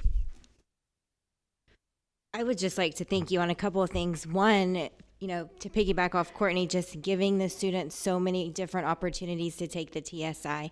And, you know, if they maybe don't pass it, give them time to study, let them, you know what they need to work on, and then let them come back in a couple months and try to take it again. I just feel like they have an overwhelmingly amount of opportunities to take that test. Also, I don't know what you're doing for this retention of these students in these AP classes, where you're like, just no way for 9 weeks, or what you're doing. But there was 3 students who talked to me that they were ready to get out of their AP classes after the first, couple of class periods, and, that they just weren't going to be able to handle it. And they're all still in their AP class right now. That's great. So thank you. That's awesome. Glad to hear it. think it's also interesting, just to comment, you know, we see a lot of metrics where we're compared to Region 20 in the state, and this SAT result where we're compared to the national results, the state and the national. I just think that's kind of a fun, well, obviously it looks good, you know, so, but that's not something we see very often where we get compared to other states. So then especially on such an even playing field, apples to apples. I mean, the SAT is the SAT for everybody, right? So Correct. Yes. whether you're in New York or California or Texas. So that's good. It's really good data. You know, Garrett, one thing I noticed, our Texas results are very similar to the rest of the nation. And being a native of a state far to the north of here, I go back there and I'm constantly hearing these accusations that somehow we're way below them intellectually, and that doesn't seem to be borne out by the numbers. Which I now have data to throw back in their face. Is what it is. It's interesting, Chrissy, you and Larissa too, both of your reports. When I answered the student's question earlier today about, you know, the favorite part about being a school board member, and it's about student success. And it doesn't just happen. It happens because of the focus that your teams have put on this, highlighting it, and the support that you get, I know, from the principals is amazing. So kudos for the successes that you're helping our students accomplish, both of you. Thank you. No, I was just wanting to say like that. It's fantastic. Looking at the numbers, I do have a question though. On the gifted and talented, seeing an increase in that number on 1 to 5, what do you think makes up for that? So I think we're better identifying our students. One of the things that we changed last year was capturing those second grade dual language students, and we'll continue to do that this year, trying to increase that demographic. Reading the directions to them in Spanish helped. So I think just better identification lends to that. Any other questions, comments? Thank you, Ms. Polis. That was great. Great presentation. Good news. Okay, next up we've got Dr. O'Hare for attendance, the attendance report. This is going to be good. Right. Good evening, President Wilson, Dr. Kraft, Board of Trustees. I'm here tonight to talk to you about our third goal in our strategic plan, or part of it. We're going to talk a little bit about attendance. We want our students to be excited to be in school every day. We want our staff to be excited to be in school every day. Take a look at this picture of our elementary school students here celebrating their 20th day of consecutive attendance at school. Don't they look excited? Yeah. We'll talk about that too. There's some rewards that go along with getting that milestone at that particular elementary school. So when you think about attendance and how it connects with our scorecard, we've attached to pillar number 3 fiscal responsibility, and we did that because of the importance that ADA has in our funding formulas. However, we could have easily attached it to goal 1, student learning, because attendance is fundamental to student learning, and the connection between being present and getting all the knowledge and everything that our teachers prep for you every day is so important. But we placed it in fiscal responsibility in part because we knew our district improvement plan and our campus improvement plans are the fullest pillar for them is student success, right? And so sometimes the campus plans and fiscal responsibility, they've got a lot of space there to flesh out their great ideas. A little bit of history. You can look at this chart. This shows some historical data of ADA, average daily attendance, here in Boerne ISD. It's broken down by 6 weeks intervals because we report data out in 6 weeks, and each line represents a year. So that orange line way at the top that you see there, that represents the COVID remote year. That was the year that the Texas Education Agency was very liberal in what they would take for attendance. So if a student logged in at any time of the day, they could be marked present that year. So that's why you have such high percentages for that orange year, okay? So that's what we call an anomaly in statistics, okay? The purple line that you see there that stops at the 4th 9 weeks, that's the year that everyone shut down in late spring for COVID. So when you look at that purple curve, that's kind of what we consider to be our pre-COVID curve for ADA. And then what happened statewide, nationwide, is attendance did not bounce back immediately after we returned from the pandemic. So you can see with that black line and that light blue line that what's happening here in Boerne ISD is we're slowly inching closer to that pre-COVID curve for attendance in ADA. Here you can see our campus data trends. When you look at this data, you can see that our elementary campuses do a little bit better when it comes to student ADA than our secondary campuses. However, I do want to mention a shout out to Bernie High School. They had the highest gain, year-over-year gain in student ADA last year with a growth of 0.8 tenths of a point for student attendance. Good job, Mr. Wilson. I know he was still in the room. You can see at the bottom of this slide shows our district gains. You can see that last year we gained 0.3 of a point as a district in overall ADA. The year before we gained 0.4 of a point. So that's the incremental growth that you can see as we're inching back up towards that 96% where we used to be. This chart shows a comparison between Bernie ISD, the region and the state. You can see we consistently outperform the region and the state and historically have when it comes to average daily attendance. You can also see that our trends, though, are similar. While we do outperform them, you can see that post-COVID, we all saw a decline in average daily attendance. And you can see in the 21-22 school year that we're all starting to climb back up towards our ADA rates that we had previously achieved. So when it comes to when it comes to attendance and messaging, we're really striving to make a tight connection between our core values. Every child, every day. And so what we're messaging out about attendance is that every day matters. Every day matters for attendance. This graphic here just shows you some numbers on how the exponential effect of a student missing 2 days of school a month, or the exponential effect of what happens when a student misses 4 days of school a month.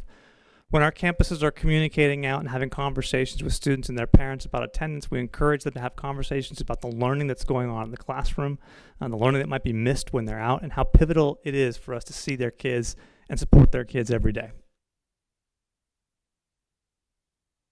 Here's a piece of our messaging related to funding.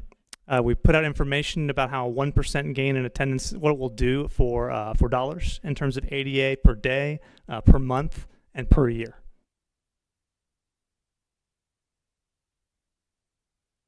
All of our campuses have set goals to improve their ADA. These are all part of their campus improvement plans. Some of the performance objectives that you approved as part of the consent agenda earlier this evening, they all contained performance objectives for each campus and for the district for improvements in average daily attendance.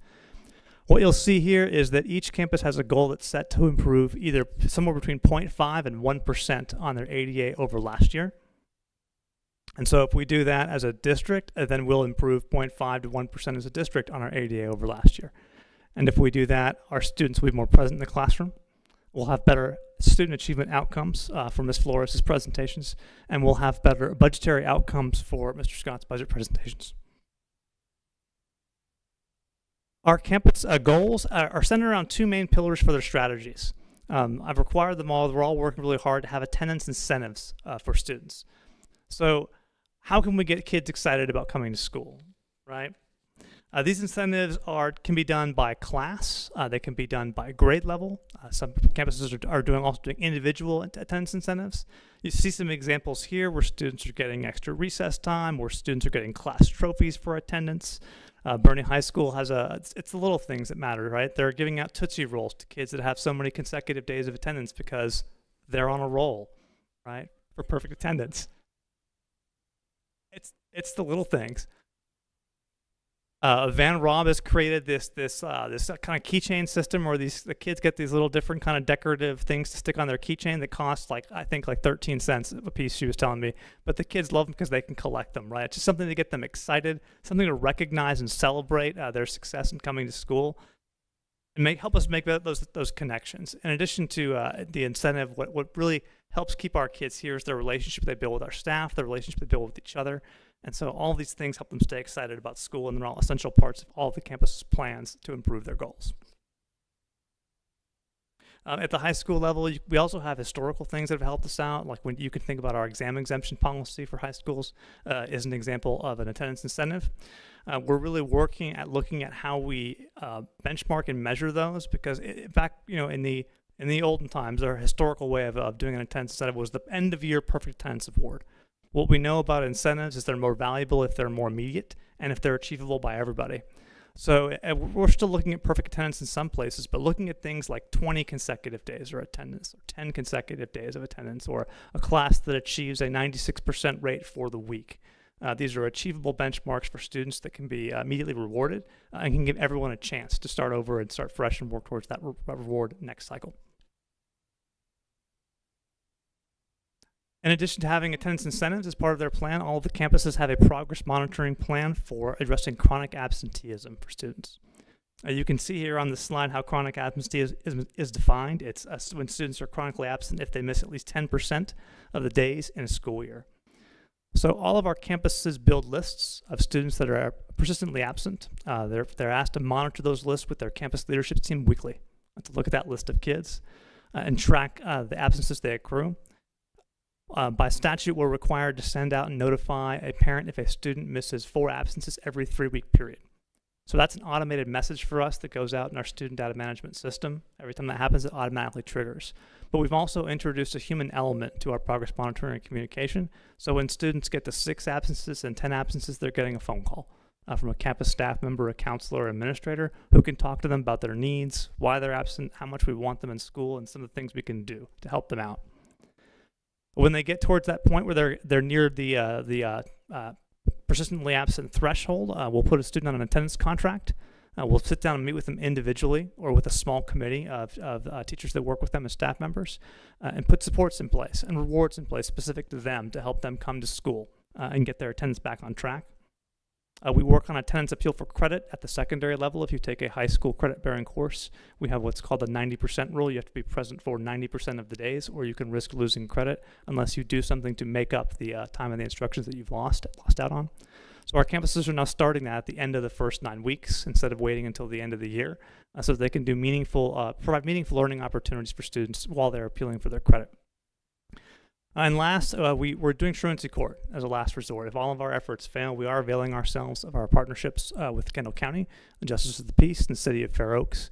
We met with the Justices of the Peace of Kendall County this summer to share with them the things that we do to support student attendance, get feedback from them on how we can better support them through the truancy court process. What's really important to us when it comes to attendance is getting our message out.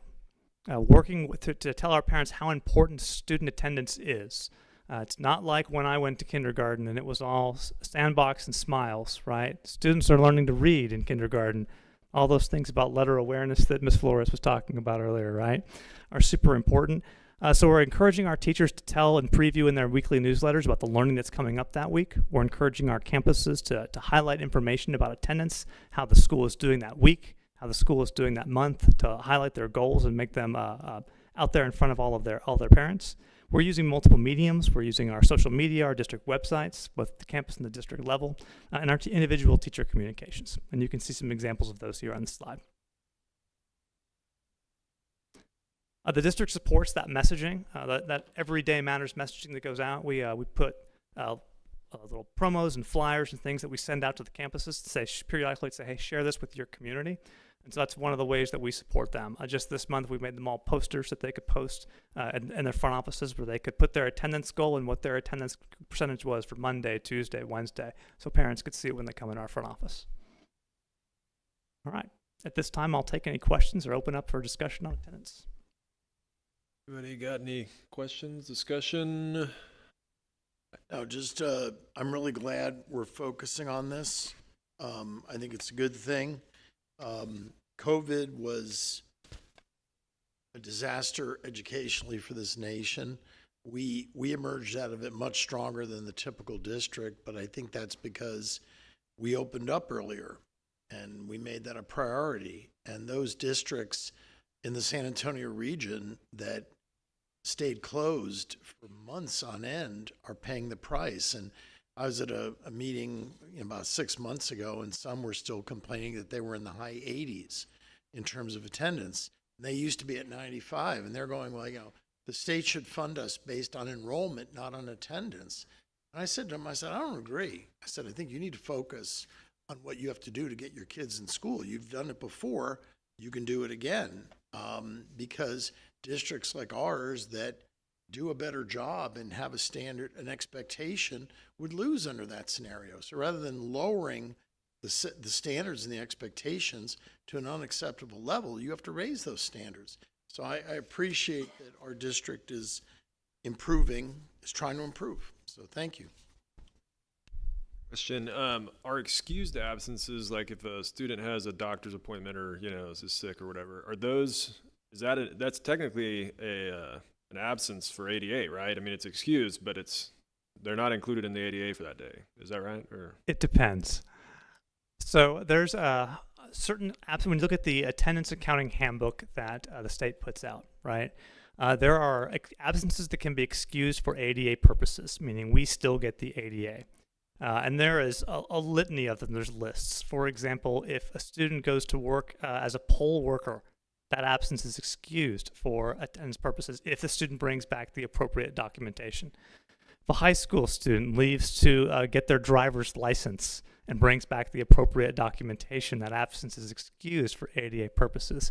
If a student comes to school, leaves, gets checked out to go to the doctor, the parents bring back a doctor's note, that student we get that ADA, is excused for ADA purposes. We also have local excuses, so we ask all of our parents to always give us information on why our student is out. So we always want a note from a parent when a student is out, because it gives us information, right? And so if a student is out and a parent brings us a note, we can code that with a local excused absence. But if it doesn't meet one of those other set specific criteria, we don't get ADA for that. So that's some communication that we try and put out there for parents. Some of the campuses, when they're putting out communication, is, hey, these are the types of things that are excused. Like if you really want to schedule your doctor's appointments, please put your kids in school first, then take them to the doctor, and please get us that note back. Because if you do those things, we still get funded for that student for that day. so if they're sick all day and they just have to stay home, I mean, they just don't get included that day in the ADA. Correct.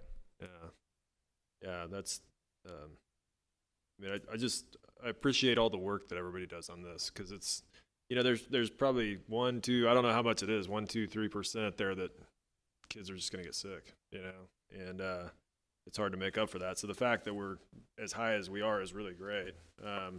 It's interesting. There was a slide back here where you showed, not a question here, I'm just making a comment, where you show Bernie and Region 20 in the state, and the attendance, the ADA comparative data, and I bet if we laid that on our STAR test data with us, Region 20 in the state, I'm going to go out on a limb and say it would look very similar. So I think it's interesting that has looks to have such a big, student success is very important when it comes to ADA. So. Yes, sir. Statistically speaking, there's a very high data correlation between ADA percentage in school districts and student success. Yes, sir. Yeah, it shows. I also wanted to add that I think there's a sense of urgency now with the students that are in these upper level classes, that this 90% credit incentive, they absolutely don't want to miss those classes now. So I think teachers really reinforcing that at Meet the Teacher when we went in, they had to be there 90% of the time. I think in these students, it almost put a fear in them, which I think is healthy and it's good that they've got to be there to get the credit. So I think that was a good push from the top, really just to get that verbiage out there from the teachers talking about how important it is to be in the classroom to receive the credit. So I think that was a good move. Yes, ma'am. Thank you. Yeah, we start at the very beginning of the year. If you went to our open houses or orientations at our campus, you heard about things like 90% attendance for credit at all of our campuses. Do we still have like a UIL limit on days? Because I know we have a very active student body. So is that there a limited number of UIL days, or is that unlimited now?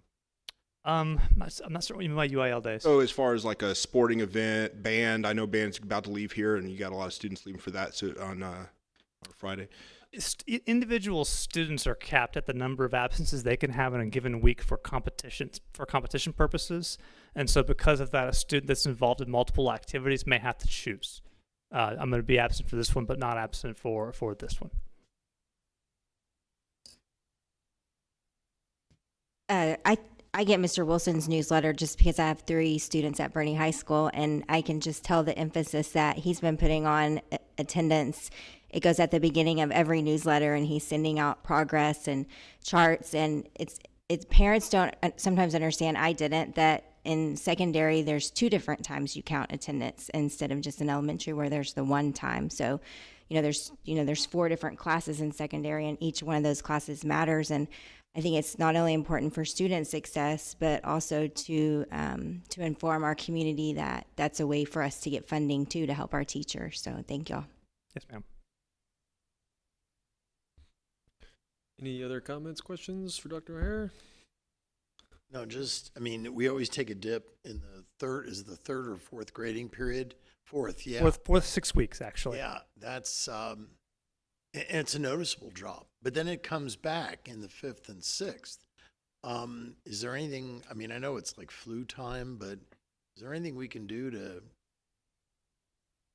try to improve that fourth period? There are a couple things that we do.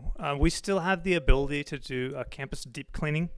And so one of the things that the weekly monitoring by the campus leadership team does for us is they'll catch that trend earlier.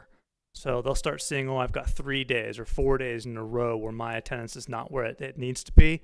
And they'll start going, oh, there's something going on here. Maybe I've got some, and they'll check in with their nurse, see how many kids are sick, ask around, right? Their friends that work at the doctor's office will go, oh, we've got a strain of the flu going around. And we still have the ability to have operations and maintenance to come in and do some cleaning for us. So at least we're not spreading that around, and we can minimize the length of time that those occur. Yeah.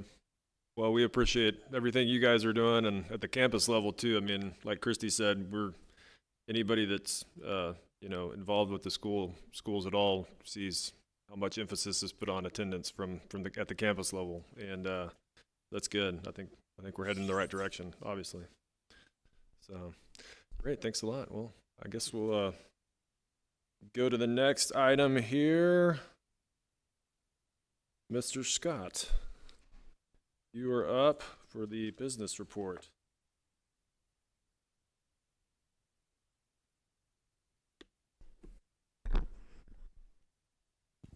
All right, I've been arted with this equipment to address my, this is for my mumbling accommodation. All right, that we're starting off with the annual comprehensive financial report. Good deal. So by state law, the district is required to produce an annual financial report in a prescribed format and to have that report audited by an independent accountant.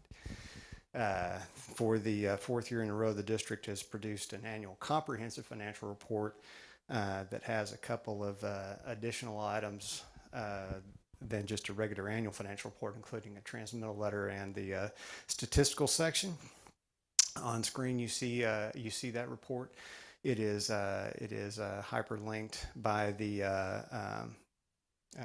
bookmarks out on the side, and it's also hyperlinked through the table of contents for ease of navigation. It is a 130-page report, so it is a dude to get through. So just a couple of things about the report itself. As was mentioned by Mr. Senna earlier, the audit firm Weaver came last week and presented to Finance Committee on the results of the audit. They did provide an unqualified opinion, which is the highest level of assurance that a accounting firm can provide, and there were no findings related to the audit. You've been provided in your materials with a governance letter that the auditor is required to provide to all board members. The contents of that are essentially the same as what was provided last week to Finance Committee. There's just a couple of things that I want to point out in the report. Number one, here is the independent auditor's report, where it will tell you that there was an unqualified opinion. I would recommend to any board member to read management discussion analysis. This is going to be a narrative of what happened in the district in the 23-24 year. It's got a lot of really good information. It's also going to be the only place in the financial statements where you'll have comparative information to the prior year. So the story for 23-24 on the general fund side, on our operational side, was the legislation passed last summer by the state that dramatically reduced the tax rate and as a result increased state aid. You'll see that on table 2 where we've got our general revenues, and you'll see that property taxes are substantially lower in 2024 than they were in 23, and concurrently state aid is substantially higher. The other story for 23-24 was that we sold our last tranche of our 2022 bond authorization. Sold that $55 million that was left to build Wilson, to build the pool, to build the additions at the high schools for the P-Tech academies, to build the Mitchell Learning Center, to buy the 70 acres of land but the story there is the sale of those bonds and the almost $70 million that we spent in construction that represented just how busy Mr. Stahl and his folks were this year.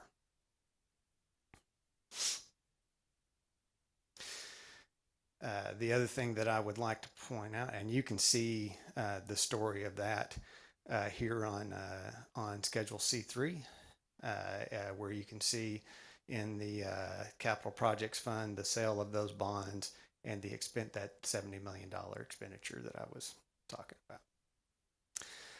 I would also point out, way on down the line, if I get close enough to actually see it,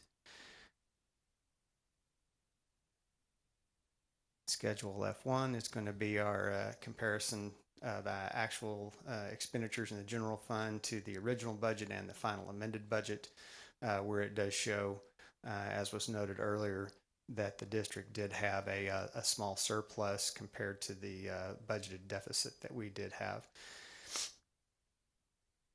I would also encourage y'all to look at the statistical section. I'm not going to go through that in detail, but there is a 10-year history on a number of items. There's a wealth of information about the district, all the way down to how much square footage we have in all of our facilities. So I would encourage you to look at the back of the report for the statistical section and all that history and information.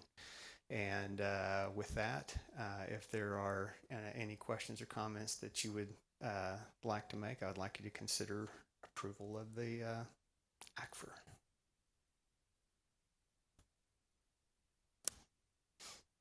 Thank you. You talking, Rich, or you want me to? I just want to comment about the Finance Committee meeting that we had last week. Rich did a great overview of that meeting. It's always great to have the auditors here. Certainly, it's an improvement every year.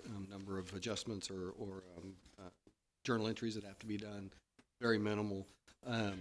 Very complimentary of the district finances, controls, and everything. A lot of great conversation in that committee meeting.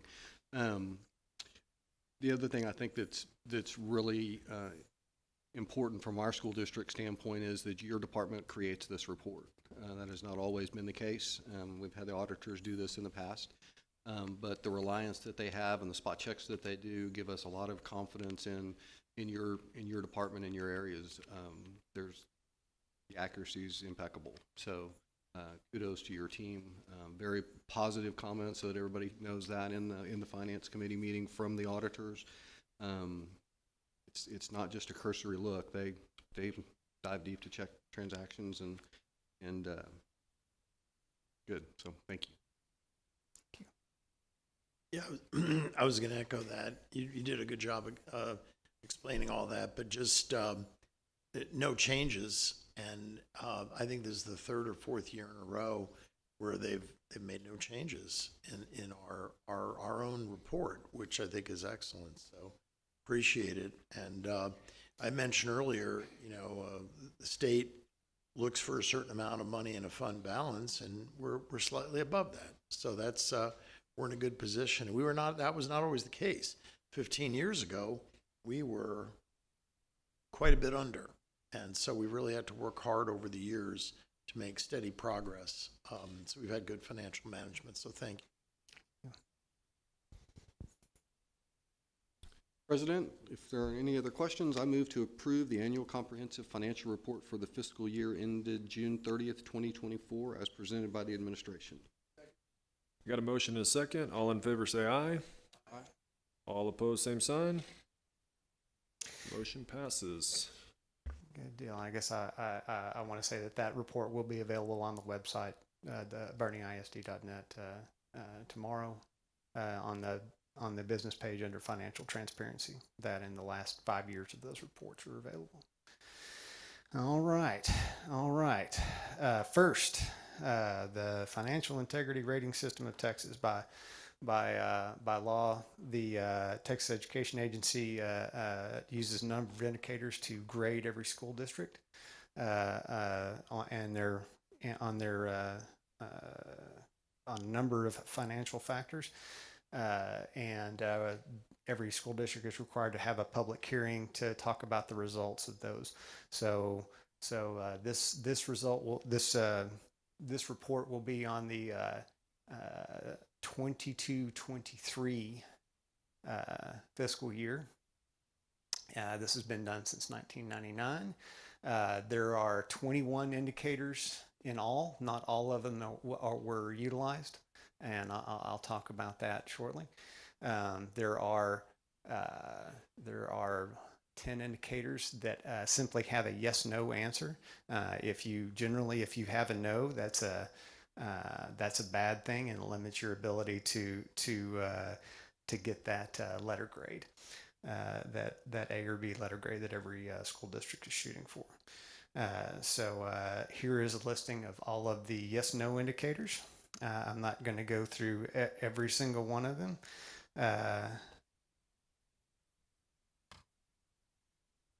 And here are the indicators where calculations are used. Generally, the district gets knocked on indicator number 8 and indicator number 11, where we don't get the full range of points. That's where the TEA has simply taken a measure, I believe it was from 1998, if I'm not mistaken, a measure of all districts across the state and what those ratios were, and said if the ratio is high, you get full points, and the ratio is low, you get no points. It's got no qualitative assessment of that.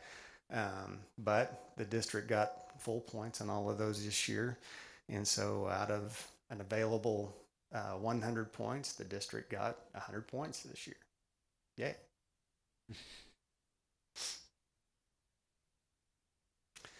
All right. We're also required to disclose any reimbursements that the district makes to the superintendent and the board members.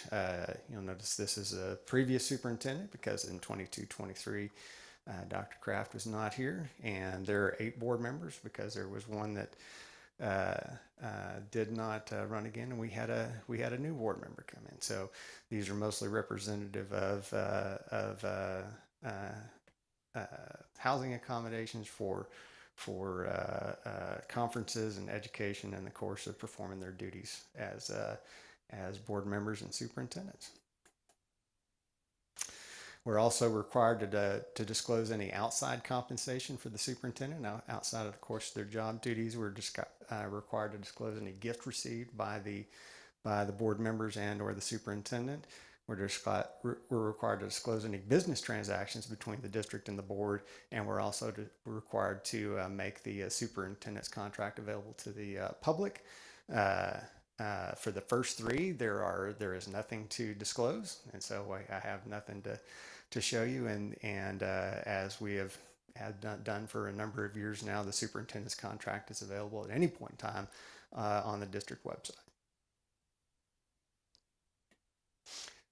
As a state, the 22-23 results came out. As you see here, that's a drop from the prior year. We had a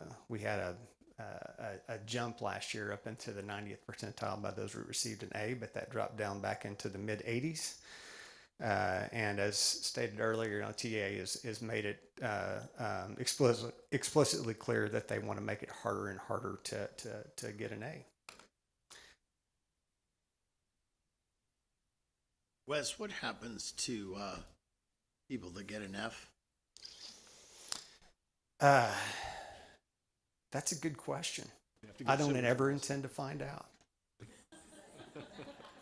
They get to go sit with Larissa.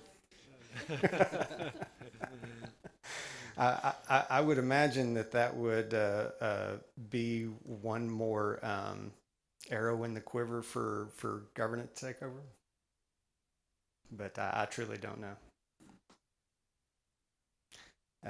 I guess the last comment that I'll make to wrap this up is that TA does make a tool available. Well, no, it's not TA. The Texas Association of School Business Officials has a tool that will allow you to take a look at 23-24 to give us a preview of what next year would look like. And right now, 100 points for next year.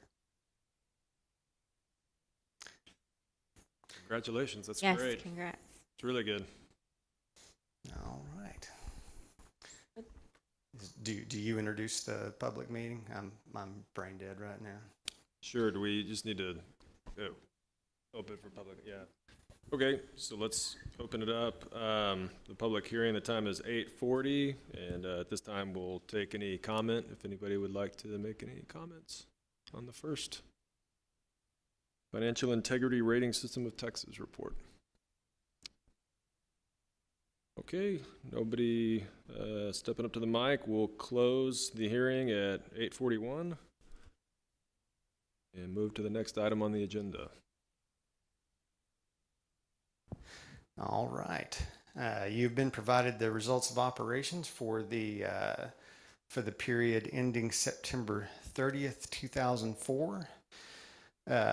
This is going to be the last month that you'll see that don't have any significant revenues. We'll start getting tax collections in October, as was mentioned earlier. So we'll see a significant change. The tax collection report at the end of this report just has delinquent collections is pretty minimal. I think what I want to point out this month is something that was mentioned a little bit earlier on the second page of the report, the budgetary comparison schedule for the general fund. The second line is for state program revenues, and actual revenues received at that is a little over $8 million. Last year, the district, prior to the implementation of the tax compression, we were estimated to receive like $7 million, and subsequent to that compression, state aid jumped all the way up to the $17-18 million range. But it took so long for the legislature to get that passed and for TA to figure out how to implement it. The district is what's called Payment Plan 3, which means that districts get paid three different ways. You've got districts that really rely on state aid that get it that's the predominant portion of their budget, and so they get that paid all year long. Then you have folks that are right in the middle, and then you have Payment Plan 3 districts, which are going to be the more property wealthy districts. And because their budget is primarily property taxes, and most of them don't start getting significant property taxes until December, they get 45% of their allocation in October, 35% in 45% in September, 35% in October, and the remaining 20% the following August for us after our fiscal year end.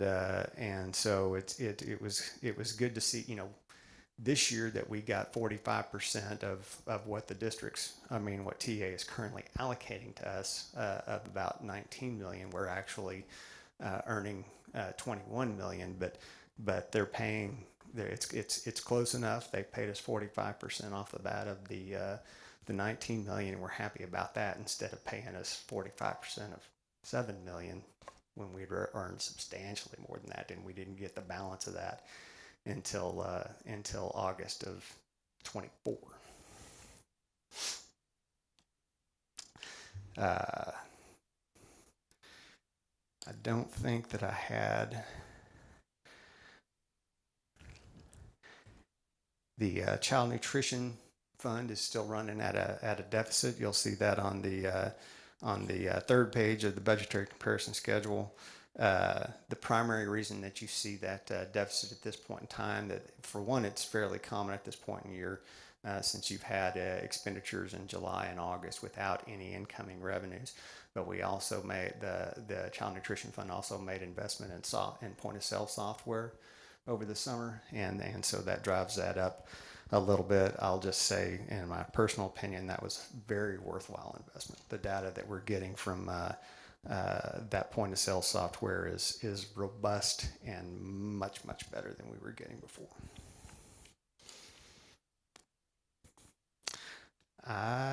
We received 25,000 in donations. That's primarily from PTOs and booster clubs to support the district at the start of the year, and we appreciate every dollar, every hour, every in-kind good donated to the district. It all makes a difference. And with that, I'd certainly entertain any questions or comments related to the report for September 30th.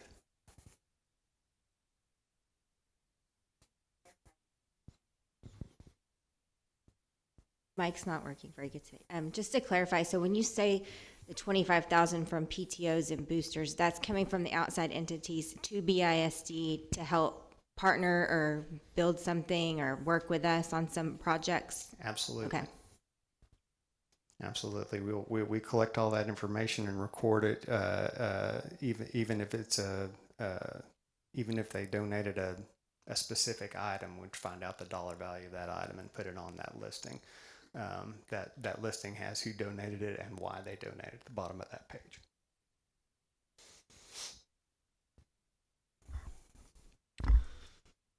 Anybody else? All right. No questions. All right. I would entertain them. Mr. President, I move that we approve the budget amendments, donation report, and tax collection report as presented. We've got a motion and a second. All in favor say aye. Aye. All opposed, same sign. Motion passes. Thank you, Mr. Scott. Fantastic. And then let's see, we've got one last item on the agenda here, future business.